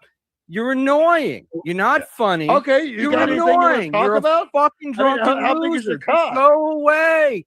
The Is it reason me why your or- show sucks, that's why nobody watches it. You got like 4 people who think you're hilarious. Is it me Yeah, or are thanks. the most untalented people the ones that always accuse other people of not shutting the fuck up? Right, this guy's a loser, man. It What the really fuck, is. dude? Absolute loser. Like anyone that doesn't Absolute know how to loser. podcast, Just I mean, a you're couple bad. of fucking loser alcoholics, man. Oh, you All right, fucking. all right. You know what? Hey, Quad Father. What am I? Quad, hey, 24? shut the fuck You know, up. in my Shut graduate the fuck up degree? for 5 seconds. Shut up. Quad, I want you to No, do me I'm a not favor. going to shut I up. want you to Steve. put Ask this guy every in the big fucking time screen. you come on. Blow Whenever his there's a stuff up. guest, you don't Blow shut him up. up. And we'll, Come shut on, up. man. Shut Stop. Funnier than you. This is why Gino sent you the link so you could interrupt this whole thing so we couldn't talk about what a fucking hack he is. Oh my god, dude, you're so annoying. Quad, I want you to do me a favor. I want you to put him on the screen and give him 3 minutes to be funny, please. But No. You do it No, first. no, no, no, no, on a panel. You be funny first. Dying wish, dude. Then everybody Never just been starts funny in your talking life. all at Why once. should That's I do great. that? Yeah. You denied him his dying wish. You're put him on the big fucked screen, up, Quad. dude. You know No, what to no, do. I'm not doing. No, wait, no, he didn't die for 6 more months. Oh my god, dude, that's all he wanted. And you Lot did. more You said wishes. no. No, That's fucking heartbreaking, You know how many dude. more You're a wishes monster, him man. from that point? Come on, man. Everybody said you were bad. You're a bad man, but now I see it with my own eyes. Oh, my homie. I couldn't even let my homie do his thing. Spread Oh his my wings. god, he just wanted one thing, dude. You couldn't even let him have it. And now look. I'm sorry. I Now tried. look what a tear Spiel Buckman's on. He's taking over the Dabbleverse. He's king of the Dabbleverse. He wasn't wrong about the alcoholism thing. I mean, he's making good points. Maybe that's the first thing me and the Schmiel Buckman bonded over was the lack of alcohol in our blood systems. That's a fact. Nambla. Matt, go ahead and have a conversation with him. I don't know What do you did. want to have a You conversation about? I guys can't have figure a conversation with somebody who just yells. He's bald. I mean, you're yelling, so go ahead and have a conversation. Since you got in here. Every time I watch your show, same thing. Yell, Yeah, yell, see, yell, you yell. watch my I'm show. happy. Have a I've conversation never heard with you of if all it. you do is I've yell at me. never heard of it. Oh, good times, man. I don't know. We could watch a bunch It's of this. sad or- that everybody on screen died. That's sad, man. Yeah, just a couple of weeks later, everyone from this whole podcast. Everybody, died in a everybody plane. on that screen died, man. That's terrible, man. He's been an Anyway. idiot for 4 years. He's driving Kevin nuts. He's being monetized by Chad and fucking Dr. Chow. And I'm enjoying every second of it. But the bottom line is there are so many people in this rhymes with Bill Schmuckman who are just untalented. Does it bother you that Ray makes more money than you? That Ray is more successful than you? That Ray Hey, isn't is it sitting weird at that home you all the have time? more That success Ray in actually North works in Carolina comedy than clubs? anybody else? I mean, Yo, for how a is Ray more loser, you successful just than me? keep. You can't get Ray out of your mind. Ray's a nobody. Hey, but you know what can't else? get him out I of your mean, mind. Successful than You me. never What kind of stop talking hairline about is Ray. that? For a guy who Is this a bad look watching my own show from a year ago? I think it's fucking hilarious myself. It is audible rape. I'm gonna be up front with you. Oh, Slow motion. It's great though. It is great. You have to say. I mean, Schmiel gets some good jabs in here. The one thing Gino hates, just like Chad Zumach, is being compared to Ray DeVito and the success that Ray DeVito has compared to them. Gino Ray DeVito will be headlining at where? AC? Oh, I don't even know. Yeah, I think so. He's Yeah, he is headlining. Yeah, 100%. 2 nights in a row, Saturday and Sunday at the Super Bowl. Whereas Gino, he's got his little bringer show there in at Rodney's, as we found out from the Buckman, the newest. Hope he gets shut down. Hope he gets shut down. He opens for Kiki Thompson. That's where Gino's at in his career. What a loser dork. Yeah, he's not even a headliner at his own show. Probably did that to Kiki as like a favor. You know what I mean? You know what I was thinking Because about her set wouldn't make sense if you don't know who Gino is. If you're not there to see Gino, then her set makes 0 sense because all her jokes pertain to her being with him. Correct. And her dad mailing her vibrator back to her. Closer. Or her asshole, which is Gino, right? Everyone's seen pictures of her asshole. Gino Bisconte, her asshole. Or the Google I was thinking the other day, Gino's an Italian man, and like one of the worst things that like an actual Italian family hates is when you don't have kids. Like he's fucking cooked. Like he ain't having kids. It's too late. Oh, okay. Well, Kiki's not too old. They can come. No, neither one of them are too old, but it is going to come out with Down syndrome. Like, here's the thing. And adorable. They're adorable babies. You mean you can't be pregnant and do a bunch of cocaine and blow doorman? That's not a good recipe. Is that what you're saying? You also can't be at like, the weight of a starving orphan when you go into it. Like it's frowned upon. Here's the thing. Gino would want to have. He wants to have kids. She's the one that doesn't. It's smart. Very smart. You know how it goes with Italians. Like every time he goes home or whatever, they're like, "You gonna have babies? Why you have babies? Your brother's babies." He goes to his brother's house. His mom and dad are dead, so they don't care about that. Oh, they never got to see your kids. That won't happen. Anyway, that's big in Italian culture, man. You can ask around. They not having kids. Basically, you're a failure if you don't have kids. I got 2 more clips. This one's Gino a year ago talking about the Dabbleverse. Here we go. Let's see what he thinks back then. You, buddy, since you are the honored guest here this evening. I literally just asked Ken. I'm like, why did I come on this show again? At any rate, go on. I know. Yeah, 23 minutes in. I guess we could start the show at this point. Hey, it's got to be entertaining and amusing to watch fireworks happen, and you don't even have to say a word, right? Like, does that can't bore you to death? Yeah. So, I guess we could start it off by maybe you could say that you're not in the Dabbleverse. We are. Everyone's in it, whether they want to be or not. It's right. Right. I've never. Oh, wow, what an answer, right? Everyone's in it, whether they want to be or not. What including you, Gino. Makes. Yeah, clip that shit. Year later, what is he saying? I'm not part of the Dabbleverse. I don't have nothing to do with the Dabbleverse. I wouldn't hang out with a bunch of losers that are stuck in their basements, collecting super chats, $2 at a time, making fun of them. I'm not like that. I'm a different kind of fellow. Yeah, right. But then he went on, as we saw with Shmuel, and argued with him. So I guess he does want to be part of the Dabbleverse after all, doesn't he? Yes. Of course he does. Of course he does. Of course. I never said I'm not in it. I said they're obsessed with me, but I'm not really, Yeah, you do. I'm not a player. I guess I am. It's a vague definition, wouldn't you say? I would know a little bit. Guys to suck cocks. But you do seem like, I don't know. You seem like the hot girl. You know everybody wants you, right? Is that what it is? So when's the last time you guys had pig in your mouth? I'm not part of this, and you're above it. Is that trying to stay above the fray? I love it, man. Especially when you go on MLC. I love when these guys, when's the last time you guys had some cock in your mouth? There it is. Thank you, Ski. Yes, getting the important answers. When's the last time you had cock in your mouth? Losers. I'm going to miss that forever, man. That shit's so fucking good. Yeah, go. Anybody wants to know, man, what Ski was all about, go back through the archives. It's There's quite a fucking list of ski appearances on BYB. Send Gino They're the all link? hilarious. All of them are hilarious. What? Did you send Gino the link on purpose, Deitois? Or the old super chat. Back then, yeah, sure, I did. Yeah. No, it's I was just reading this. Oh, Jesus Christ, I'm retarded. Yeah. Good Hey, point. buddy, you're tired. It's late.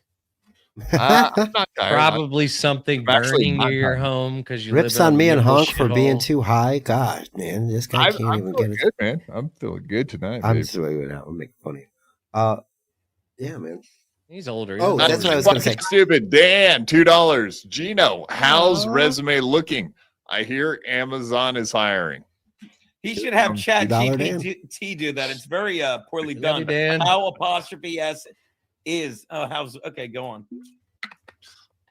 Gino, how's resume? Stuttering get John Rick level on the grammar show, Claude. checks. I have it now. I mean, You know you're winning an argument when you get Yeah. a grammar Nazi response. And he's reading all this shit super chats just for $2. He's getting these super chats from these niggers for $2. Whoa, Joe, whoa. For $2. Classy as normal. $2 rather the than cops, asking the Claude. questions All the because cops. he's so desperate for the $2. And he literally read one. How's the super chats looking? You're so desperate for these shitty $2 that you're reading these people shitting on me, which is fine. I can ignore it rather than asking me the question. I can ignore it, Get but to I the choose next not one. to. No. I literally think Next one. these people are. I'm gonna These tell you to do people, your show, buddy. Get your fuck. And by the way, there you go. Get your fucking $1.40 from fucking YouTube. Ooh, Get he's your $1.40. mad.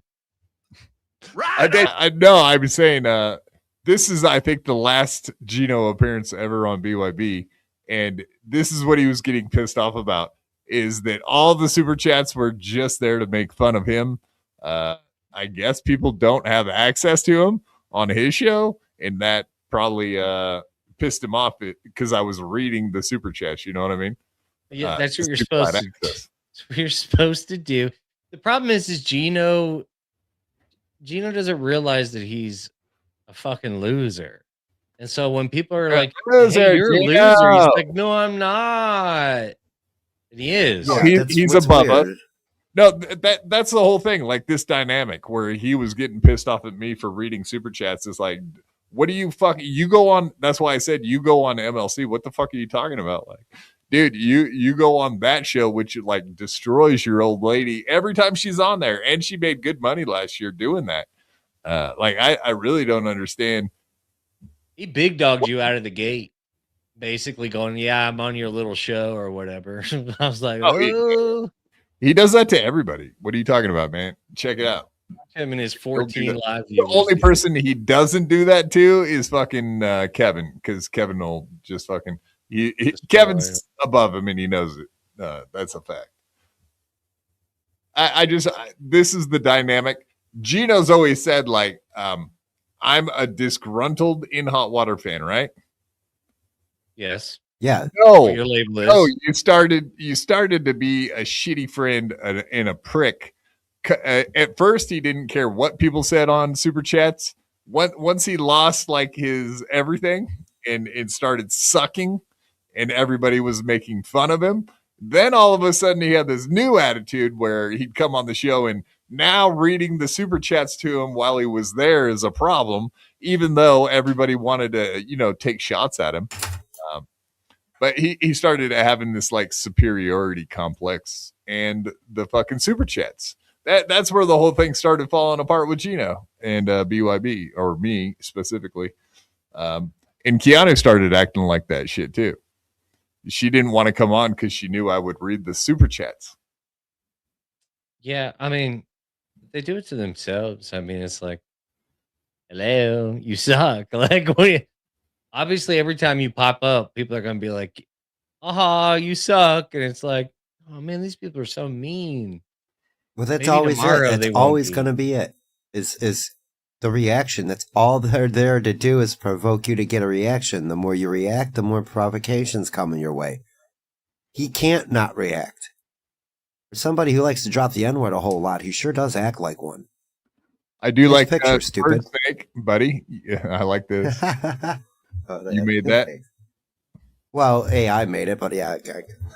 No, you made this AI slop crap. Slop, I know. Yeah, I'm a slop master.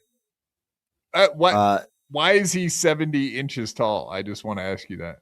That's 5 foot. That's 60 inches is 5 feet. So that's 5 feet 9 inches. That's 70. That's his hairline. Look at where his scalp stops. Right. He's almost 70. I'm saying.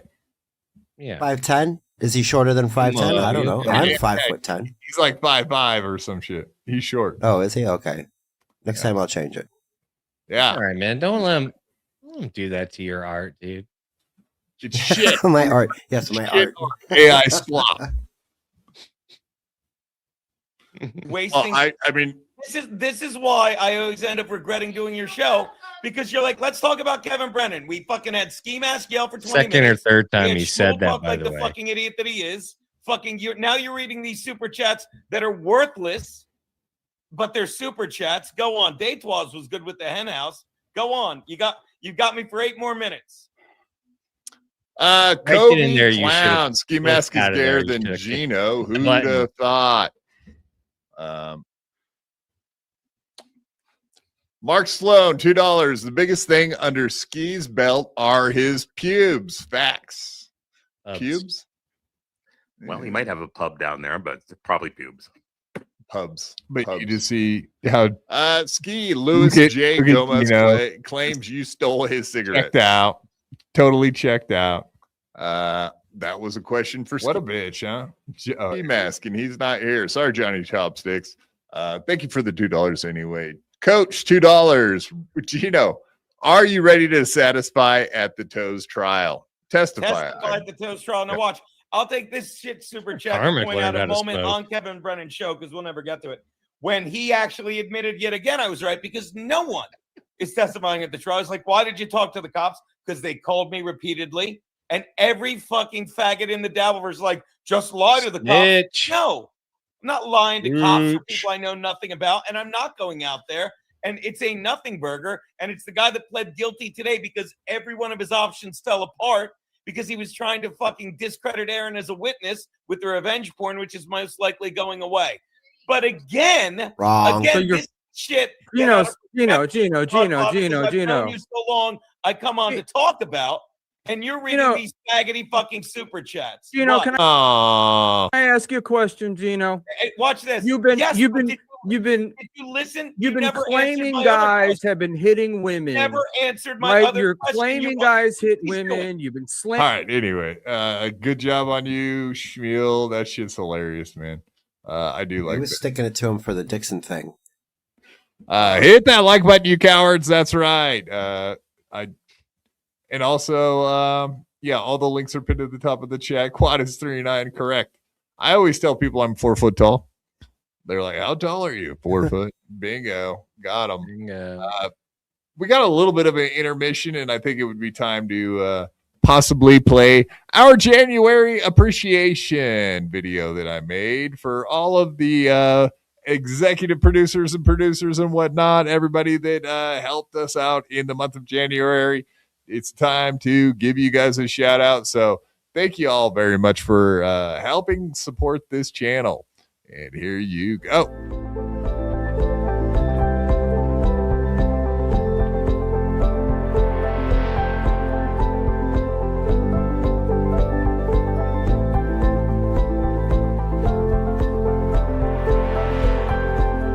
Dirty Jersey song, man.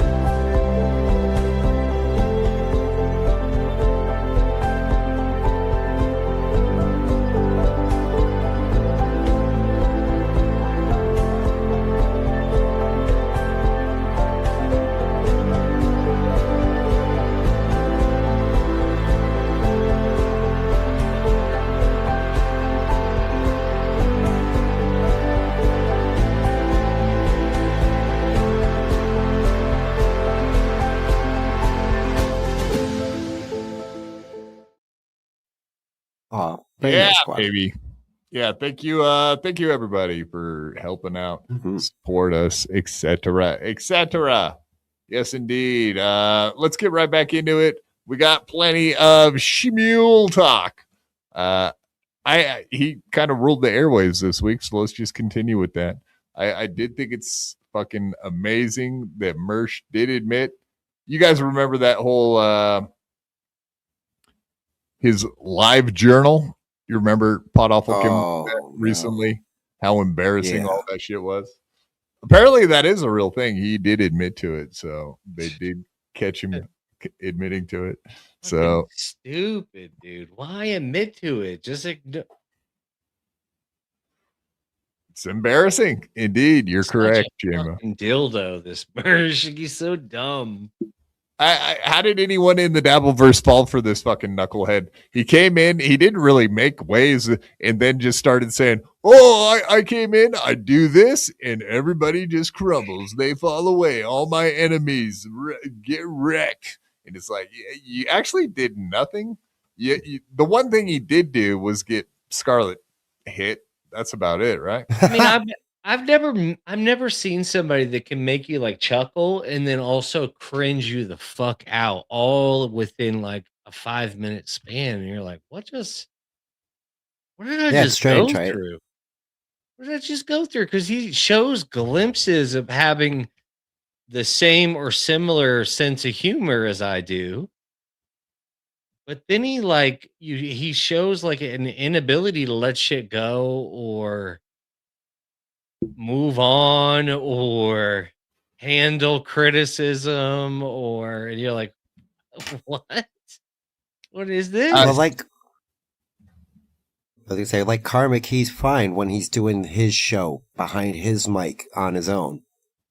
When he's doing shows with other people, that's where it gets out of control, because then he just keeps running it off at the mouth, and that's where the stories start getting contradicted. He's big upping himself, make himself look tough, that kind of stuff. And I agree, Jay. He's funny some of the time.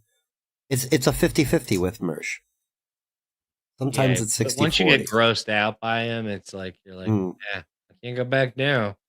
I think we're there, right? The entire Dabbleverse was done with him. I know he tries to frame it like, oh, I went into the Dabbleverse and I did my thing and then I left. And now they're just, I don't want nothing to do with them. It's like, no, you left about the time everybody started realizing that you're absolutely just another lol cow to make fun of. And we all knew it at BYB. We knew he was a lol cow from the beginning. So yeah, we were never tricked like the rest of you. No, you said you're an ass producer. You can't take it back. Too late. All right, send it over, G-Rob. You could have just said you're an AP and left it at that. I'm an AP. No. The only one that'll have him on his show is Pat. That's it. Pat Dixon. And not anymore. He's done with them now too, I think. Yep.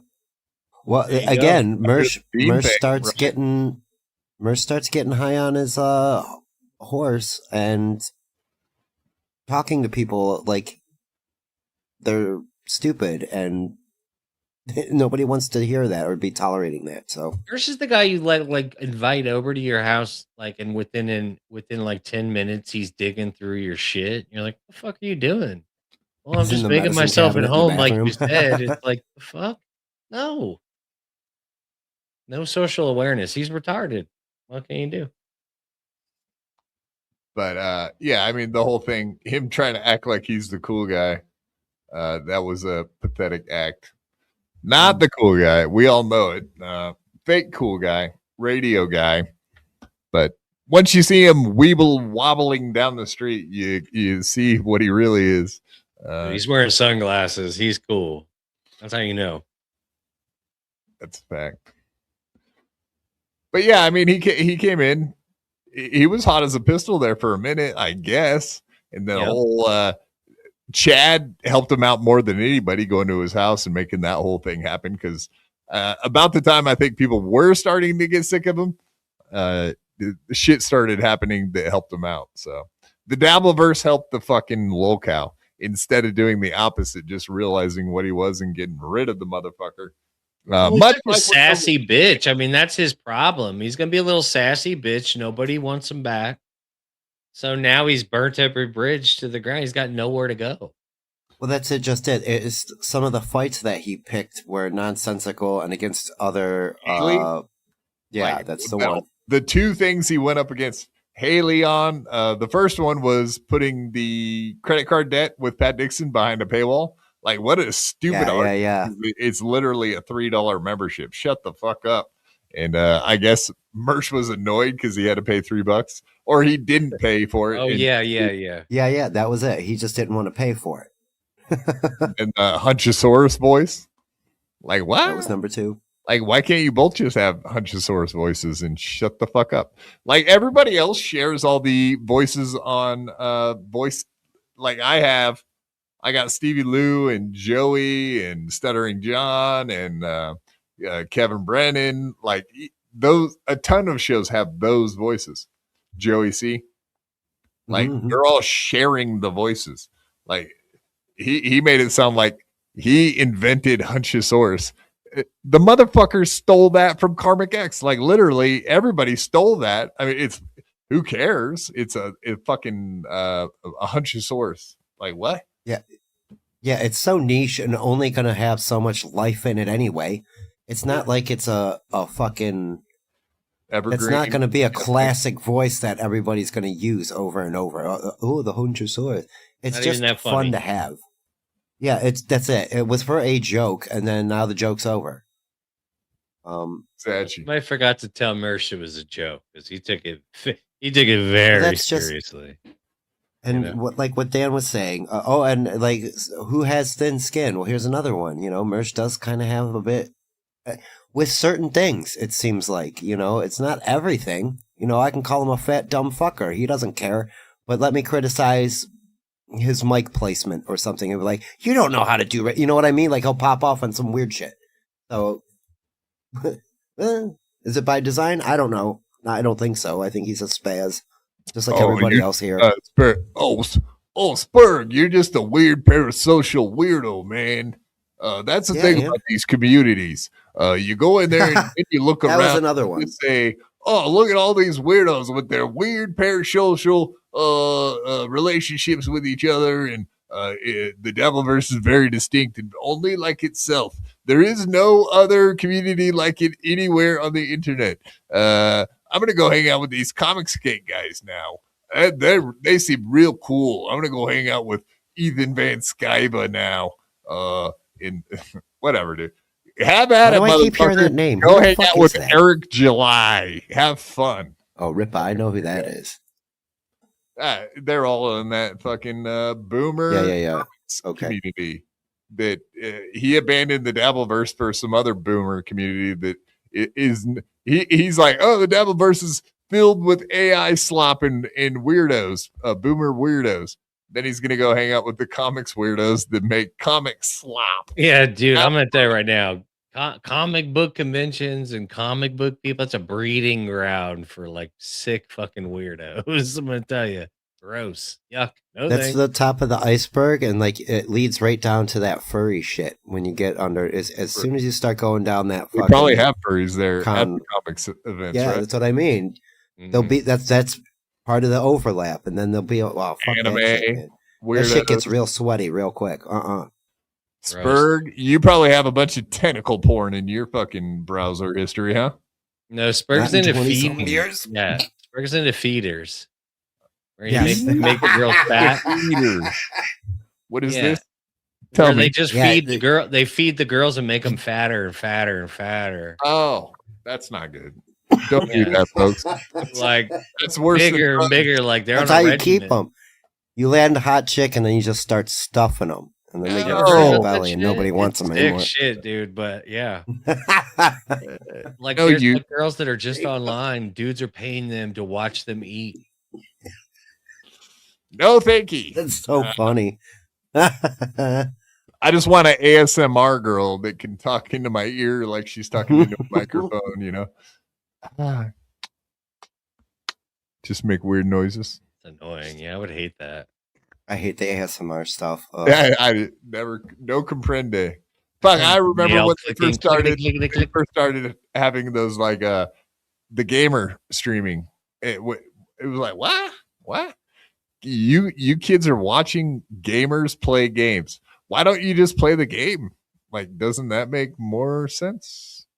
I guess that's kind of maybe why I started playing podcast. I got my Fisher Price podcast set here, and I threw it together, and I started podcasting. I was like, why would I want to watch podcasts when I could just say the same shit I want to say on a podcast? Yeah, Pretty get simple. Get your Tiger Boy for Christmas. Yeah, I got my whatever. Yeah, oh yeah. I know. It took a minute, but you got it. You get it. Where was that guy? It was funny. Des Zeppelin says your live journal was a catastrophic humiliation, bro. Yes, for 19-year-old me. You got me, guys. You caught 19/20-year-old Mersh. No, we just figured you were a fucking nerd dork at 19, just like you are now. That's it just kind of confirmed it, dude. That's all it did. Mersh, don't be butthurt about it. It's okay. I mean, a lot of us were way cooler when we were 19. You know what I mean? As far as like, I would never have been caught dead saying the shit he was saying. I guess that's I was at very 19, no. I'm saying at 19, I was way more likely not to do like embarrassing shit. I'll say gay shit on my show now. I would have never said gay shit at 19. I'd have been like, fuck, no. I would not have these conversations. I would have never at 19 put on paper, on internet, on anything about my feelings about anything ever. I didn't have feelings when I was 19. That shit In was your gay arms and to me stuff? then. Not even a live journal on the internet. If you had a fucking paper journal under your bed, you fag, what's wrong with you? What? You're a man. Quit writing your thoughts and feelings down. Bet you fucking diary. You get drunk and yell about them and then forget it. Cut, I bet. Homo, you have feelings. Right. A diary. Thank you. Yeah, not even a journal. It's a diary. You fucking got a Mersh was little one of lock those on guys it with. with fake cut, where he would like take like a paper clip and like rub the line, but it wouldn't be a real cut. Fucking, he's a. I was a cutter. I mean, it's just the cringe is dripping off of this guy. Bless his heart, man. I feel sorry for him. You should. What are we doing here? Okay. Smoke another one. Sidetracked. I'm not going to get sidetracked by the chat. You guys hang out in chat. I hang out in chat. Don't put that on us now. Literally, by the way, Des Zeppelin said your live journal was a catastrophic humiliation, bro. Hey, Des, you're probably one of these young bucks that wasn't alive 22 years ago or 24 years ago, but everyone's live journal was a catastrophic humiliation. Never even knew about a live journal. You know why? Because not everyone had one. Because not everyone was a flaming dork. Can I be honest with you? There. I never even knew boys had journals. Other that was for girls only, right? Me too. That's I'm 100% on board. I never even Maybe thought in about it. school. Maybe in school they forced you to do like a journal. That may have been the only journal. I probably didn't do it either. I obviously with a 0.02 grade average, I didn't do it. If they gave it to me, I didn't do it. That's a fact. We can tell every time you read Super. I know. You felt it coming. You knew. I graduated though. Don't fucking. I done did it, mama. I graduated, Ma. Look at me. I got my graduation cap. Looking good, right, Ma? That's right. That's right, son. Looking good. You did us proud, Jethro. You did us proud. I really hope I get to be in the wedding or something, like when Mersh and Ice Dancer get married. I think it's gonna be a real big to do. We do have think this. He's gonna get married. This is fucking amazing. Oh, for sure, dude. Oh, who got married? Peggy Sue? No, I think Mersh and Ice Dancer will get married. I think they'll get it. Yeah, they're in love. Obviously, you can tell. I mean, when you're in love, you know what I'm saying? Like, honestly, they do get a lot. Like, you have to admit, like, they do seem to be very interested in the same things. They both tolerate each other's retardations. That's all you're really looking for in a relationship. I can tell you that much. That's true. I mean, that's fair. You know, that is a huge part of being able to stay together is if you can tolerate that person. That's 99.9% of it. Like, and he just deal with you more than 10 minutes straight. Well, you don't have to guess because I stand as a Mossad agent. I have to take a very detailed journal. What you need to hand over from when you started dating Mersh till when you started DMing him. I want the fucking journal when you guys break up, from first DM till breakup, like or whatever. Oh, maybe after first kid. Maybe if it lasts and you got the first kid, we'll go there. After first kid, I need that fucking journal. Shout out to Brian Landon in the hizzy, talking Tukey late night tonight on the test stream. Big fan, dudes. Thank you. We do peek at your show too, buddy. That's a thing. I love that last stream you did where you were fucking with Gino. That was hilarious. As Dan, I thought it was good. I'm good with it. Yeah, we're fans, Brian Landon. You're good, man. They have to do a cake with Skittles on it for their wedding. Ice Dancer and Mersh. They have to pay homage. You know? Homage to Kiki. Skittles all over that. At least. Kiki cakes.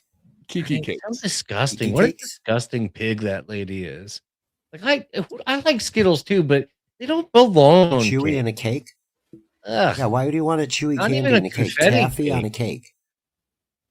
I like confetti cakes. Those are cool for kids usually. Like No, they're yeah, but I mean, you don't want to put like, oh man, nothing It's good just came from that Villaroma, by the way. Nothing good came from that Villaroma. Domestic What do you mean? violence. We got MJ Vile Murphy, aroma. we got Scarlet Watch, we got all kinds of shit, man. We got Carl broke Mersh. Carl broke Mersh. Voss broke, or wait, did Carl break Voss or did Voss break Carl? Because Carl did a lot of fucking explaining himself when he got back home. Explain. You got some explaining to do. Yeah, I think the consensus was Carl was rude to Rich, and that's don't be that way to him. That's right. I don't know. I stand with Rich Voss, not the nerd Carl, who was. If I have pile A is I produced a steel toe show. Pile B, I got Voss that wants to be on my live show. I'm picking Voss to just hang out and bullshit every day, all day at a fucking live event. Are you kidding me, dude? That's the easiest choice that has ever been made. Like Voss to get up here and fuck her and fuckatage all fucking night long if he wants to on my show. That's a fact. Fuck her and we still got respect. I don't got nothing to talk to him about, but you'd figure it out. I guarantee you Actually, would. yeah, you're right. I would probably start coming up with stuff. Follow, like, fucking start it off. What's it like working in front of black crowds? I don't know. Oh. History Month, everybody. Ew. Hey, Spurg, I want to run something by you that I brought up to Quad on Monday, and I think you'll be on board with this. I'm trying to convince him that he should start wearing one of those shiesty masks. You know, one with the Kevin wore when he I guess he had neck surgery or whatever, but just his face would stick out, but everything else would be. It's like I think it would be a great look for him. Just he needs a new look. How about just the eyes, and then you'll never know who's running the show? No, you have to have your whole face out, the whole face. Fair. Yeah, maybe. I do get cold. That is a thing. I'm always. What about? Yeah, I was going to suggest getting a diving suit, like a straight up full body diving suit. All right, you guys have gone you're like straight up. You'll be all black, dude. You'll be all blackened, and just your little roundy face will be sticking out. All right, great suggestions. Thanks. Good stuff, guys. I'm so glad. I'm so glad I paid me the big bucks for. Bring these so big glad solutions to problems nobody brought up but me. Deep breaths. All right. That's what's this sweet angel? Ashley Cummings. No, Ashley Cummings taught me. I just need, whenever you guys start flustering me, I just need deep breaths. It's all about the breathing. I learned how to breathe from Ashley. Before Ashley, I had no idea how to breathe. Dude, you got to stretch your yoni, dude. Stretch your yoni and let it roar. Oh, Peroni. Yeah, Peroni's disease? I don't know. No, your That's yoni. when your pee-pee gets all bent up. That's not cool. No, your yoni, dude. She was saying like you need to learn to like breathe with your butthole. I know she said you like focus. That's a fact. You got to learn to like breathe from your pernum. Pernum is the word. Pernium, something like that, dude. Dude, she did said, you show her your pernium? I would. Ashley, want to see my pernium? I'll show you. Damn, dude. Lil Quad's legendary, motherfucker. Lil Quad. Breathe out that yoni, dude. That's all it is. He's been everywhere. He travels. Perineum. All right, I don't know. Sounds right. Words I don't even know. That's exactly. She fucking said it's pretty much like your taint, and that's where you focus. Everybody has the taint. Everything comes from your perineum. I'm telling you. She said it. Though? That's a fact. Oh, shut up, Tyler. Shut up. That can't be right. Why would it be there? Your own shitbag. Why would it be in your gooch? Did you hear the new news from Mersh? No. He's trying to claim Scarlett has AIDS or some shit. This is wild. Yeah, what the fuck is he doing? Why? What would be the point of that? I mean, everybody knows she doesn't because she's in the adult industry where they check. No, she hasn't been in the adult industry for a year, dude. Yeah, because she's been hauled up with Matt Mead in the castle in Connecticut. Well, she hasn't been regularly tested. I'm playing devil's advocate. Come on, man. I mean, it's not even a death sentence anymore if you get it. I mean, people get it now, and it's like, all right, cool, I guess. Yeah, we learned that from Michael Johnson, Magic Johnson. Magic Johnson, but I don't know, man. I think he got the cure. Because that was way early. He's gay, though. See, that's the other thing, too. She does do a lot of anal, and we know that's a requirement to get AIDS. It's the ripping and the tearing. Yeah, it's the ripping and the tearing. Everybody knows has that. AIDS. The rip and tear. Breaking news. Spy report. Pulper gave her the AIDS. Oh, no. I hate to hear that. I'm not a petty fucking... I don't want this stupid... No, you're not a petty... You're just a fucking clout chasing who uses people like Ice Dancer, and then you're a fucking piece of shit to me for life, and I will fucking do everything I can to literally anything I can do to decrease the quality of your life within the letter of the law and within the letter of ethics. I'm going to do. I want to make sure anything I can do. It's unethical to decrease somebody's quality of life. Make you less happy every day. I'm going to dedicate my time to doing that because you're a. I've been taking a new direction in my life, but not working in adult film. I've been trying to make my own way. Yeah, by the way, there's a lot of rumors about that, Scarlett. Why the sudden interest in not being in porn? Because you said you were cool with porn, then you were suddenly not cool with porn again. What happened? Because all I'm saying is, Scarlett, is I've had people reach out to me. I can say this legally. I've had at least one notable source on the internet reach out to me. Notable source on the internet. Is the reason Scarlett Hampton is no longer involved in porn due to a positive, that's what I heard. That I heard that Scarlett, somebody asked me, is it true that Scarlett tested positive for HIV or AIDS? And that is why she's no longer doing porn. And more importantly, should we start? Holy shit. I had never realized this before, but I do think I need to start monitoring Mersh's glasses to find You, Ice Dancer, in his shades. Like we need to start doing a we need a Ice Zoom. Dancer watch. Ice Dancer watch. Oh, is she busting it wide open back there? Let us see. I don't know, but I think we should start getting creepy with it, like we do with Chad. You know, like Chad has had that treatment. Karmic X gets the treatment. Maybe it's time we ought to start looking for Ice Dancer in the glasses. Ice Dancer and Karmic would make a beautiful couple. Could you imagine? Could you imagine? I wouldn't do that to Ice Dancer. At least, with Mer, she's making money. What are we going to do? See her? I'm just saying. I just want to see her back there, like sitting on the couch or whatever. Yeah, no matter which way she sits, you're not going to. Anyway, it doesn't matter.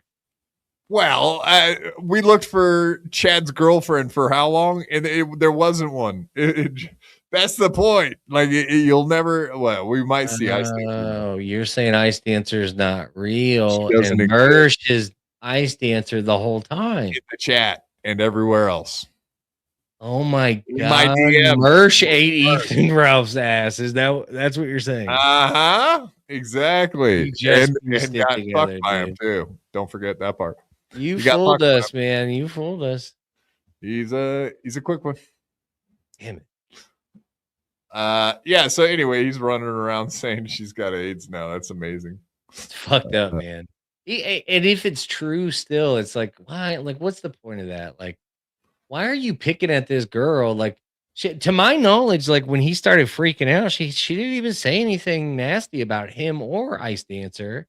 They just took, umbrage, as some would say, to the fact that she went onto that show. But beyond that, like that's the sin, is that she went on. How dare you? I mean, it's like it's real. Yeah, she didn't even trash Mersh. No, that's what I'm saying. And like all she did was show up there.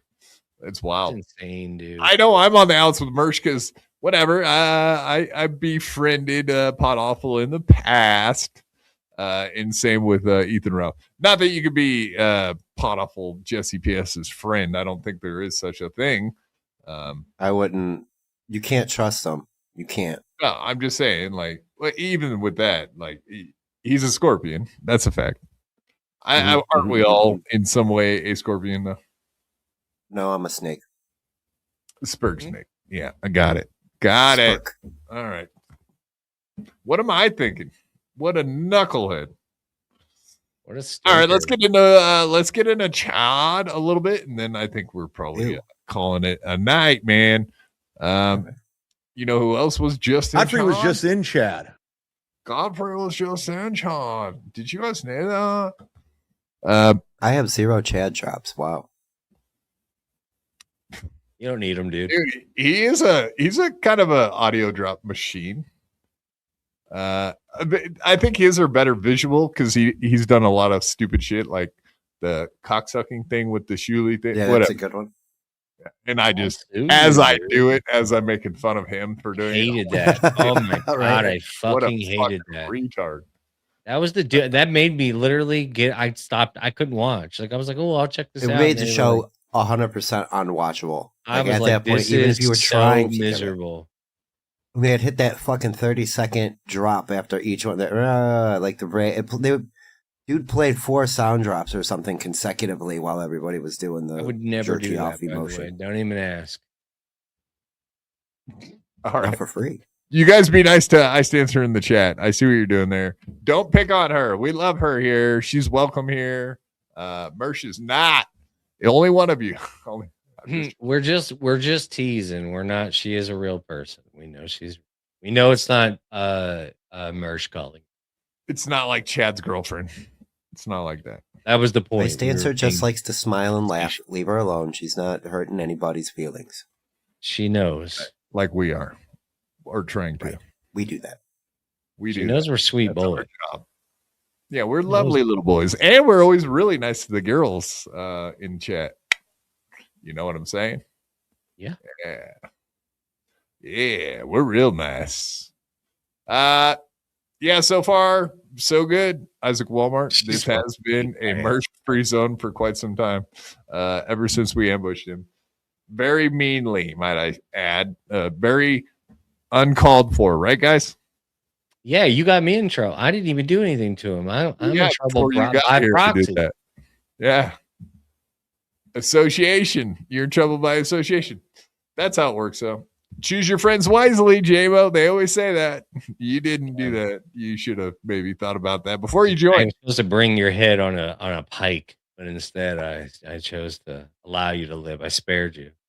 All right. Well, since Scarlett does have AIDS now, I guess everybody has to go back to a time when she was innocent young lady. But I would agree with fucking Scarlett on this one. You guys remember the valedictorian video she made?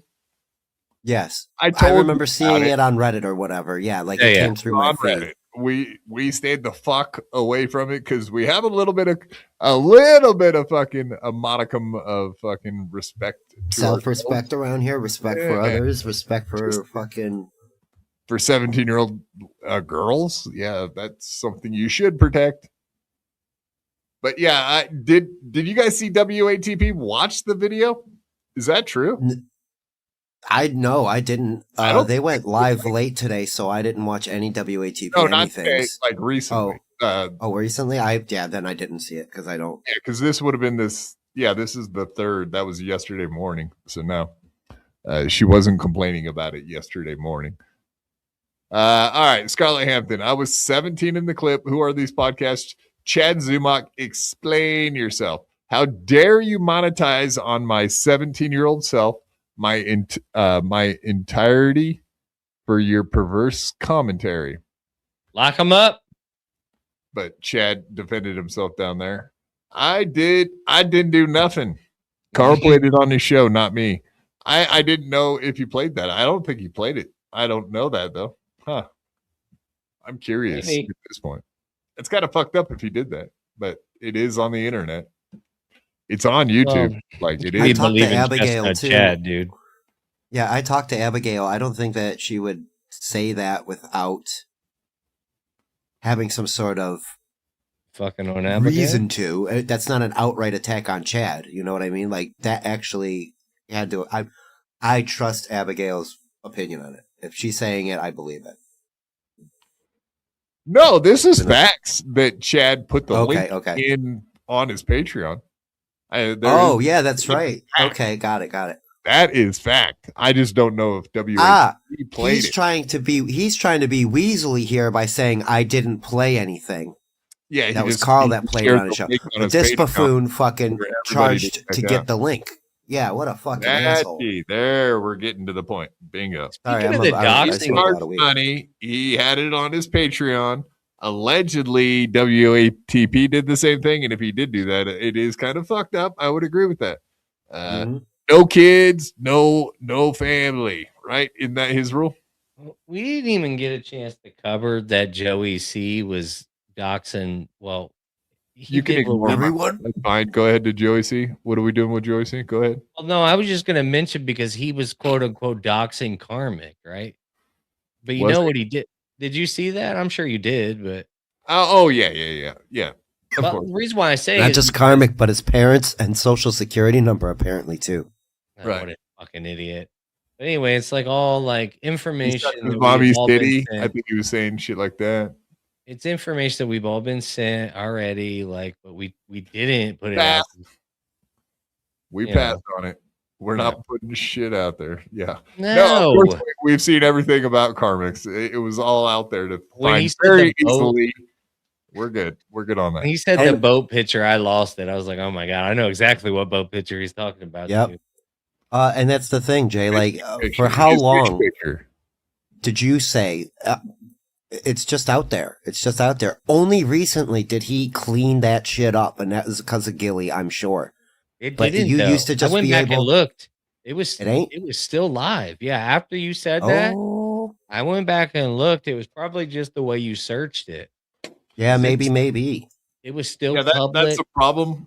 The problem with that kind of shit is what, like, even if you erase it and deactivate your account and all that shit, like, it'll pop back up out of nowhere sometimes. Like, you won't even be able to figure out. Like, Facebook just wants to take control back of your life. Like, they don't want to let you go. You know, it's not that easy. These on older posts, companies don't want to just let you go that older easy, post, it'll show whatever it was before a lot of times because older post of his, it shows High Flyer, his real name.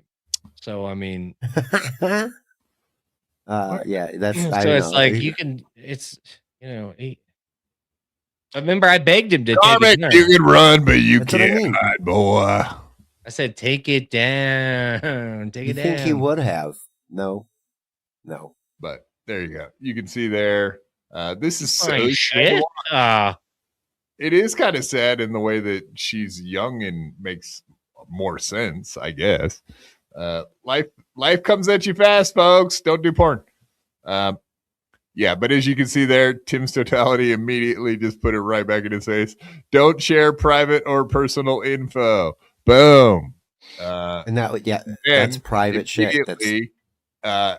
He blocked, who was it? Chad Buzbach and Tim's Totality immediately from chatting. I think he took both of their fucking Patreons The away. last thing this girl Pick them needs out. is this. You know what I mean? It's like, come on, dude. Read the room. On whatever side you land on what she said and done, like it's pretty clear, like either way, doesn't need Pick on her. this. She doesn't need any help fucking with her life or head or any of that stuff. Yeah, dude. Like, what if Not she enough does problem. something to harm herself or something like that? Like, you're not gonna She's feel out bad. there fighting the protest. It's bad enough she's got protesters outside of her house. Come on, leave her alone. Yeah, it's That was crazy. a funny video too, where she was like, "I just want to go get Taco Bell." Yeah, as a Trumper, right? In the ICE Right. protest right outside her door. That was wild. That made my day. As soon as she picked up that MAGA hat, John's face was like, he's like, "I'm not gonna bang this chick now. I can't fuck you. You're a MAGA chick." like in his mind, it was gonna happen Yeah, he until needed that a moment, and then he's just like, disqualification, "Oh, yeah. MAGA chicks are hotter. Stop. 100%." All right, I think we'll play this one. Maybe make a couple points and move on for the night, folks. Last clip of the night. We're doing the roundup, baby. Dirty. Our boy Chadley Zumach coming in with some more fucking bullshit lies. Yeah. Okay, well, here, this is what KB has to say to your dirty jersey. It's catchy. Dirty jersey. Singing that song all fucking day. We all are now. Scott's catchy. I love it, dude. It's so good. It's catchy. Good job on you, Dirty Jersey, for coming up with a catchy tune. That's not an easy thing to do, but you did it. We're all fucking humming that shit. You make fun of me, Jay. I'm a fan. I am. It's catchy. Hair naked ladies. That's not ska band. That's fucking. They're garbage. Oh, they got that one good song, "Old Apartment." Chad, when are you flying in Yeah. I'm not talking music with you guys. to where are you flying into? Come on, Kenny Rogers. Let Newark? us have it. The weather's going to be crazy this weekend. It's going to be like crazy cold. February He's country 7th. Kenny I'm gonna go Rogers, buy a not winter even coat confusion. because I don't have But it's one. not only that. You got to worry about cancellations and whatnot. And you were flaunting driving home in the middle of the night on Saturday. It's going to be like minus temperature. So you better bring a blanket in case you crash or something. It's going to be especially in Poughkeepsie. That's where the bad weather comes from, Canada and Poughkeepsie. Let's just say I will be okay, hold on. It's like somebody's meme, dude. I can't. If it was anyone else but Chris Mack, so I'll explain. He posted a video of Scarlett Hampton's valedictorian like high school interview. Yeah, I saw somebody shared that. In high school, and she's young and whatever. So not cool, dude. That's if I did not explain it well enough, that's what it is, dude. What were you saying? Yeah, I'm just saying I saw somebody shared that. I didn't know it was high school though. Yeah, it was. Hasn't even graduated high school at that point, and it's an interview from. She was the valedictorian, so what she said about being the valedictorian of her high school is true. That's a fact. All right, let's get back to Chad Zumach, piece of shit. The bad weather comes from, Canada and Poughkeepsie. Let's just say I will be staying the night in Poughkeepsie. Oh, you guys are staying there now? I'm staying there. Well, you better off. Why, are you hooking up? I'll leave it at that. Whoa! Breaking news. Chad's going to get some Poughkeepsie pussy. Chad. Kevin, there is no way you can believe that or fall for that. He's the only other person besides Jim Florentine who just discounted the fact that he had a girlfriend. He just took it all back and said he'd never seen her, never met her. So I assume Kevin also took Chad's word for the fact that allegedly Chad had a girlfriend, which we all know is a fucking lie. It's not true. Well, Jess Angel was throwing her ham sandwich at him in this thing. Is that who he's going to poo Kips? I don't know. That's she's a fatty, though, by the way. I don't know if you know this. I don't know anything about it. I'm just told she's a fatty. I just said it. Jessie Angel is a fatty. She's a Hispanic fatty. Spurg, why are you shaking it now? Why are you saying that? Gorditas, actually. No, because Chris Mack, imagine being 50+ and lying about how getting pussy. Come on, man. Oh, I'm like, what? I said something to you, shaking your head. So sorry. No, I was listening to you too. Like, no, I don't. Why does he got to do? You know what? And here's the Kevin is feeding it, and I don't know why. Like, Kevin is giving, you gotta good on you, Chad, and look at Chad. All back. Hey, Dad loves me. Yeah, call back to when he announced that he had the last girlfriend, and Kevin was like, "Oh wow, oh is this breaking news? Are we getting a TM Zubak?" It's like, come on, dude. Seriously, this motherfucker does not have a girlfriend. He's not getting laid this weekend. That is not fucking happening. But here, listen to the rest, because I think we have a way to really catch him in a lie. Oh, game!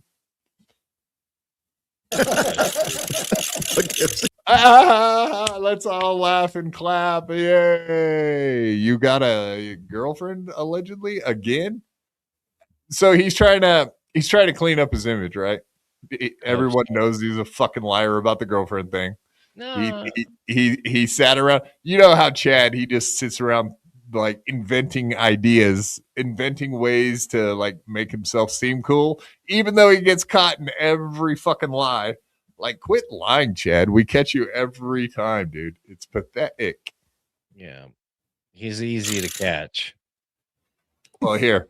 This is the dumb thing. He gives us the way to catch him on this one. Yeah, this is incredible. How did this happen? Jessie Angel? Okay, so he's red-faced right there. Look, he's embarrassed, red-faced. That's hot, he's already busted in his own mind. My God. Yeah, he is beat red. Look at that. Busted himself in his own mind. He's already guilty of lying. Like, fuck, now I got to figure out a whole story. Yeah. How many times has he done this to himself? Every fucking time. Oversharing when it's a lie, it's the worst. Whoops! You're so roll that beautiful bean footage. He probably looks like a grandma. He literally just said Bruschetti looks like a meemaw. He doesn't even look like a grandma. He looks like a meemaw. Cooks with butter. Making sausage biscuits every morning. Yeah, come on, baby. It's ready. Get your cousins. Southern grandma. Biscuits. I see it. Oh no, man. Country gravy. I like country gravy. I do too. Yes, man. I cut my hair because it just got so hot, baby. I got so hot. Yeah. Oh, I'm so hot, baby. This is incredible. He did it. How did this happen? Jessie Angel? No. Fried okra in his pockets for no reason. Yeah. Hash browns like steel toe. Yeah, hash browns. We call them home fries down here, y'all. Pocket fries. We call them pocket fries. Pocket tots. You got to line your pocket with plastic. I learned a lesson the hard way. You can't put ketchup in there if you don't, JMO. Don't you know? God damn it, he looks so grandma-ish. Meemaw. Go to the store. Hey, G-Rob, wait a minute. You don't get an answer. No talking on your cell phone during work hours. That's right. You wait till break time to take phone calls. Thank you very much. Ugh.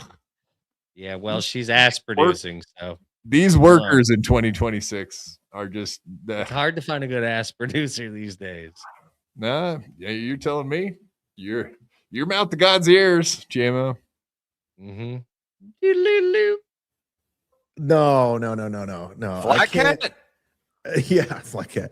No, I can't talk in much detail. I'll tell you maybe later, but I Well, can't. how are you going to get to Poughkeepsie to Florentine's on Sunday? I'm It's better going enough with, to kiss and, it's better enough to kiss and tell. exactly, Machete. I'm going to have a ride back. I have a ride back. But not Florentine. No, the Florentine's leaving that night. He has to get back for the party and get everything set Yeah, up. we wish him well. I don't know what temperature it's going to be in Poughkeepsie, but it's going to be cold as fuck. Which one of you So does whores this mean lives it's in over with the Poughkeepsie? girlfriend Speak chat? up. Oh, it's over. Hey, Yeah, we're Ranger. still under the 20s. Sounds like a Holy threat. fuck. It's over. I'm making it over. Fuck her. Oh, you're going to stick it to That's her? so fake. That's the fakest shit. Every time he lies, it sounds exactly like that. Oh, okay. Or when he's saying something, when he talks to his super chatters and he doesn't like want to say anything, he says it like that. Like, what? What? I don't know. What are you talking about? Huh? There's like, oh, I'm making it over. Like he's talking like he talks to the super chatters like that. Oh, There's a weird hollowness to it. I don't know. Yeah, I don't know how to explain it other than that. But there's no weight to the words when he starts speaking that way. It's like, yeah, okay. Well, he ain't got no furniture. That's why it sounds like that, man. But you know, that too, right? We know that bitch is empty. we got to send Latanya Vegas undercover and see if she can't get him to say some gay shit. Catfishing with Latanya. That's Not even catfish, like because that's not even what you need. The surprise will be that much greater if he opens the door and he's got that surprise. Boom. Because I guarantee How we get like, Latanya from Vegas to Florida? I'm down. No, Well- yeah, we'll figure it out. Oh, he's just going to- to Vegas. Okay. even just to like chat him up to get, because I'm willing to bet like he would know would know when she would do it. You to catfish him? I wouldn't know what to say. It'd be the gayest shit you ever did, and I want to see that. That'd be so good for you. I'm blocked, dude. I'm out. I can't. What you're not gonna be blocked on the new account you create to fucking catfish him with, you knucklehead. Oh, Yo, Chad, I saw your set last week. You were get looking Texas. pretty good on I thought I meant stage. like, hey JMO, would you just start hitting on Chad and see if yeah, I he- thought you just meant as me, and I'm like, I don't know that he's gonna be into me. Do you I don't think know he'd if be he's into in the me? beard. I don't know if he likes a beard with a blowjob. Hey, that's awful presumptuous. Why wouldn't he blow me? That's probably what would happen. Fair enough. All right. That's not how I pictured it I'm going. the dumb. Okay. How are you? Wait, hold on a second. How are you picturing this, Quad? Why don't you enlighten us? I'm trying to help make this happen. JMO gave me the picture in my mind because he said he was going to hit Nobody up. gave it to So, you. of You course created I was gonna this. go that route. I was talking about He's the Latanya Vegas. I was talking about catfish, and then JMO came in there like, "Whoa, wait, I'm blocked. How am I going to hit on This him?" whole show got real gay real quick.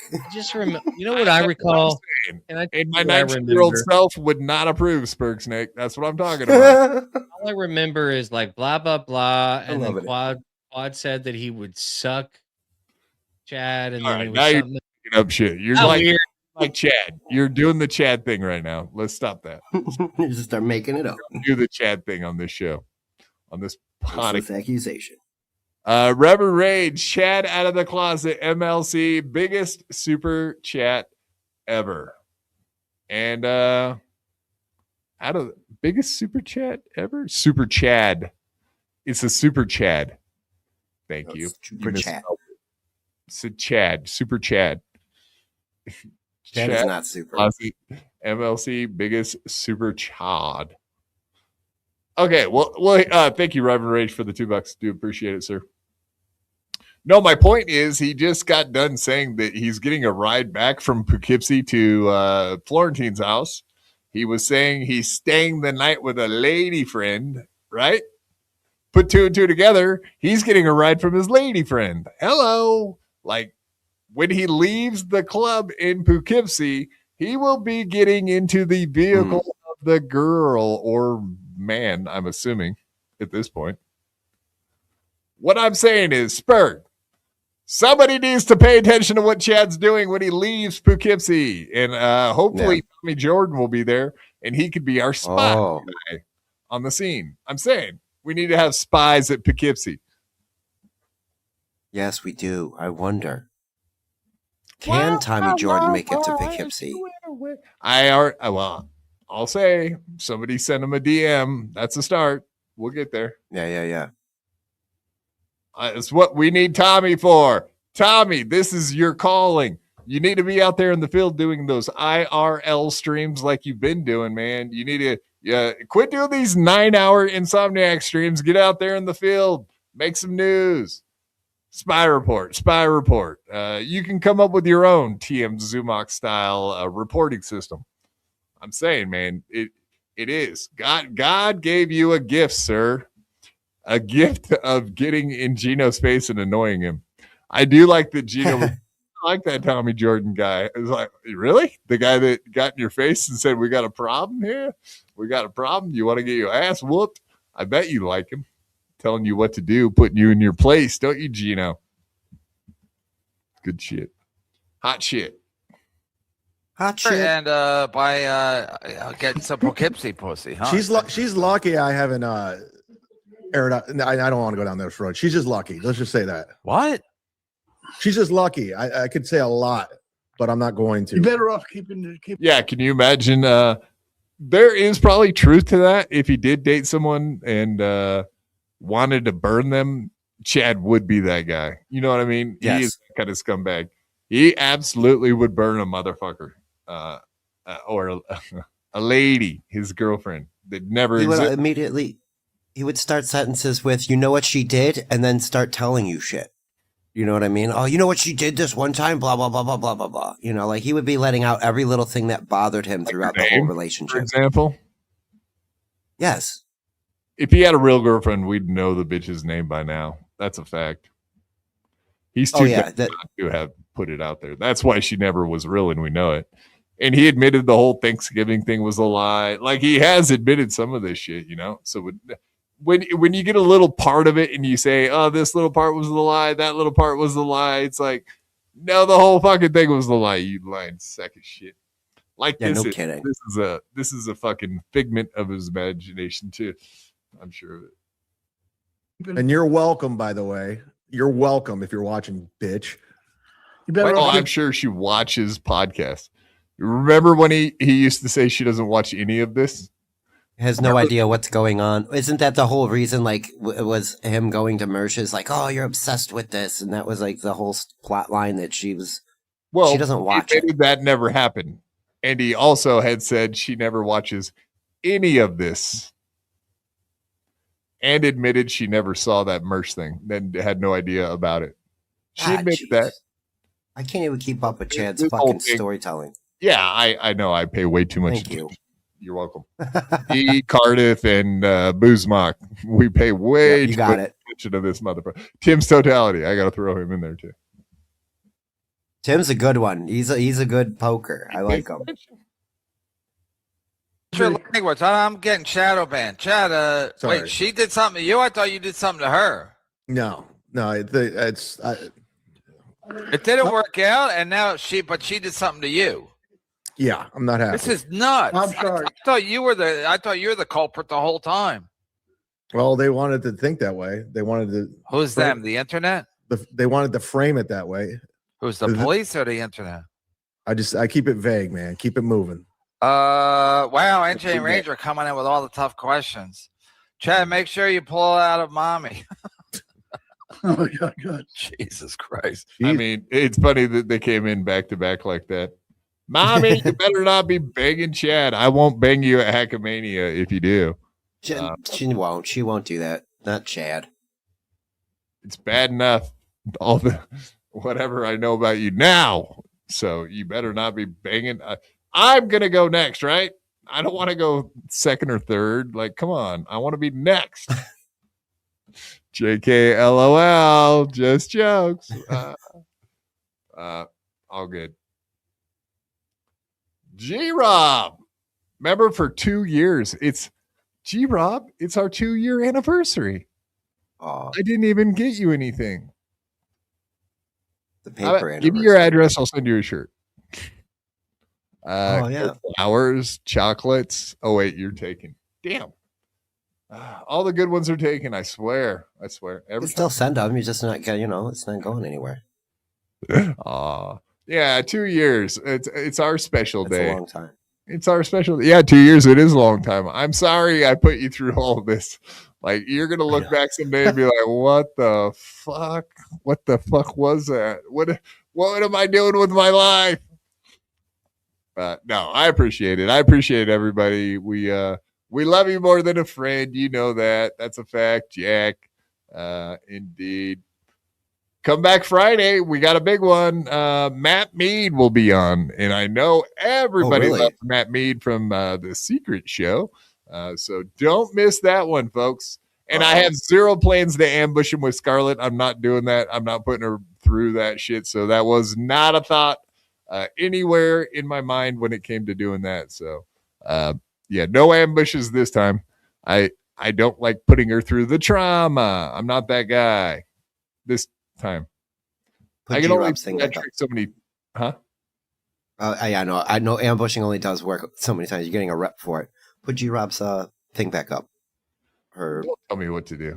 Don't ever. I'm telling you what to do for G-Rob. This one? Oh, I didn't even read it, did I? Yeah. Dan is a stinky pessimist. Glad he's gone. Whee! Oh, you just wanted to play your sound drop. Yeah, no, I was going to read it too, though. But you beat me to reading it. You started reading it first. I love it, man. Love you more than a friend, G-Rob, on our special day together. Just me and you. Just me and you forever. I know. I like how you keep saying that just to make sure that I feel, like a third wheel in the whole situation. Thanks, Squad. Yeah. This is not polyamory. I'm not polyamorous with dudes. Sorry, bro. Not happening. I don't want to share. I don't want to go second, third, fourth. I don't want to kiss ladies on the mouth that have just recently ate some dude's salad, especially if it's Ethan Ralph's.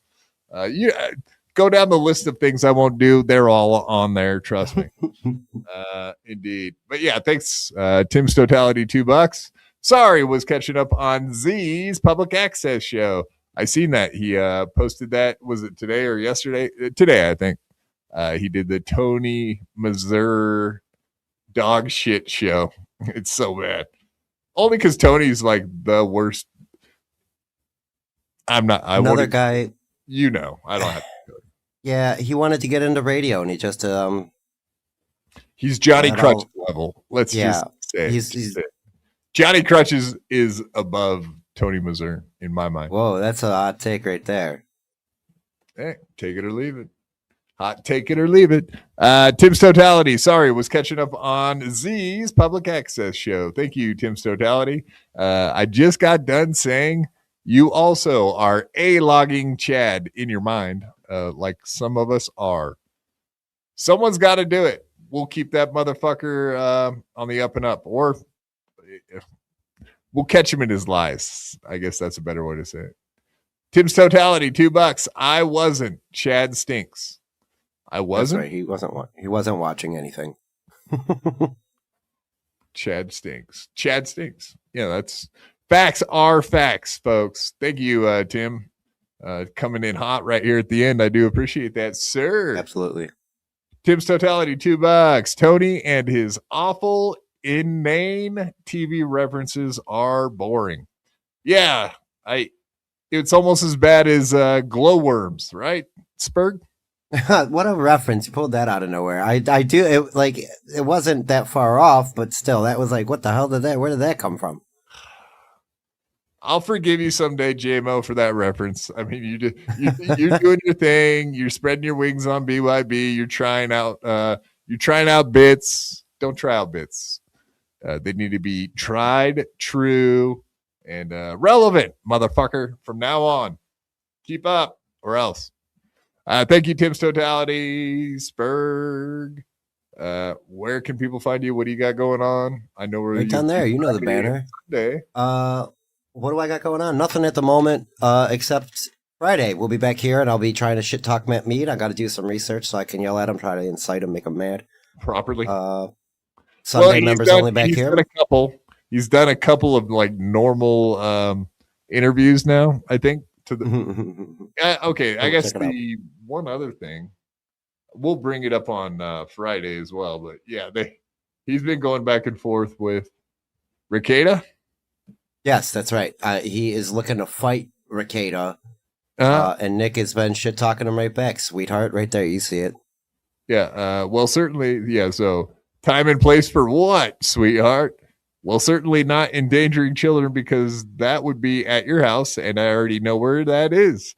Time and place to meet me to beat your fucking rat face in. I'll catch you. Wow.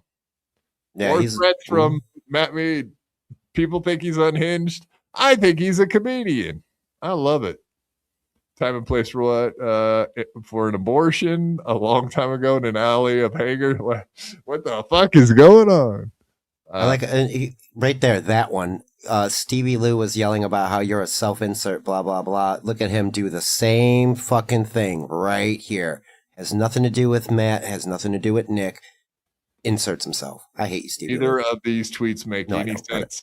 I would agree with Matt on that. I read it and I was like, what the fuck are they talking about? Yeah. Man. It's a good joke. Right. You should keep it. Unlike what your mom's delivery doctor said, you little scamp. Time and place, pencil neck. All right. Well, we got the threat. Yeah, that was the one, pencil neck. That was the one that got me. That made me laugh. I guess I should do it full screen here. Exactly. Anyway, you guys can go check it out yourself. Go check out Ricada Law on Twitter and keep up with The Secret Show Comedy. Be right back here Friday to see how it all pops off. Yeah, exactly. Yeah, we'll definitely give him a shout out then too. So you'll have the links on Friday if you're you better be here or else. I will be. Tim's Totality, Tony today. Know what? I don't really like Mel Brooks. I mean, he had a few good ones. Young Frankenstein, classic, probably one of the all-time greats in my mind. Hilarious. Young Frankenstein, great. I like Spaceballs. I know you said it was silly, I think. Men in Tights was a good one. I theater as a kid, but the producers, like everyone says, yeah, that's I didn't claimed. I don't get it. I'm not a fan. And High Anxiety is another one that's supposed to be like really acclaimed, but I went over my head too. Yeah, I mean, whatever. I was pretty young when that shit was out, so yeah. But Young Frankenstein, I mean, that's probably one of his older ones. Fucking brilliant, man, brilliant.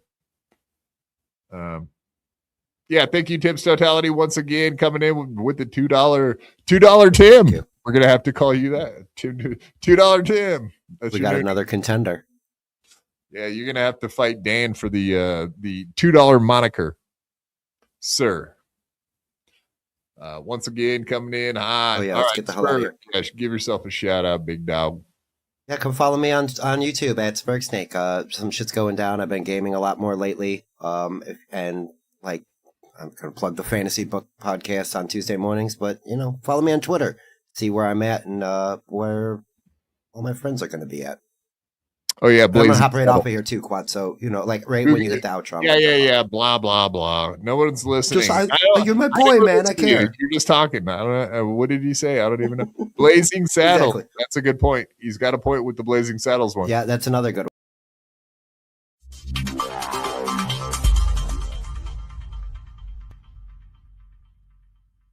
To fight my whole life. I could beat you up even if you had 1,000 knives. Even if you had infinity knives, I would punch you up into the air like a kite. I bet you sleep with the night light, cause you're scared of the dark, cause you stink like a fart. Well, I light your fart on fire with my rounds. You think I won't? I do it all the time. I bet I got more money than Jay-Z. Compared to me, Jay-Z is lazy. Plus Beyonce thinks that I'm cute.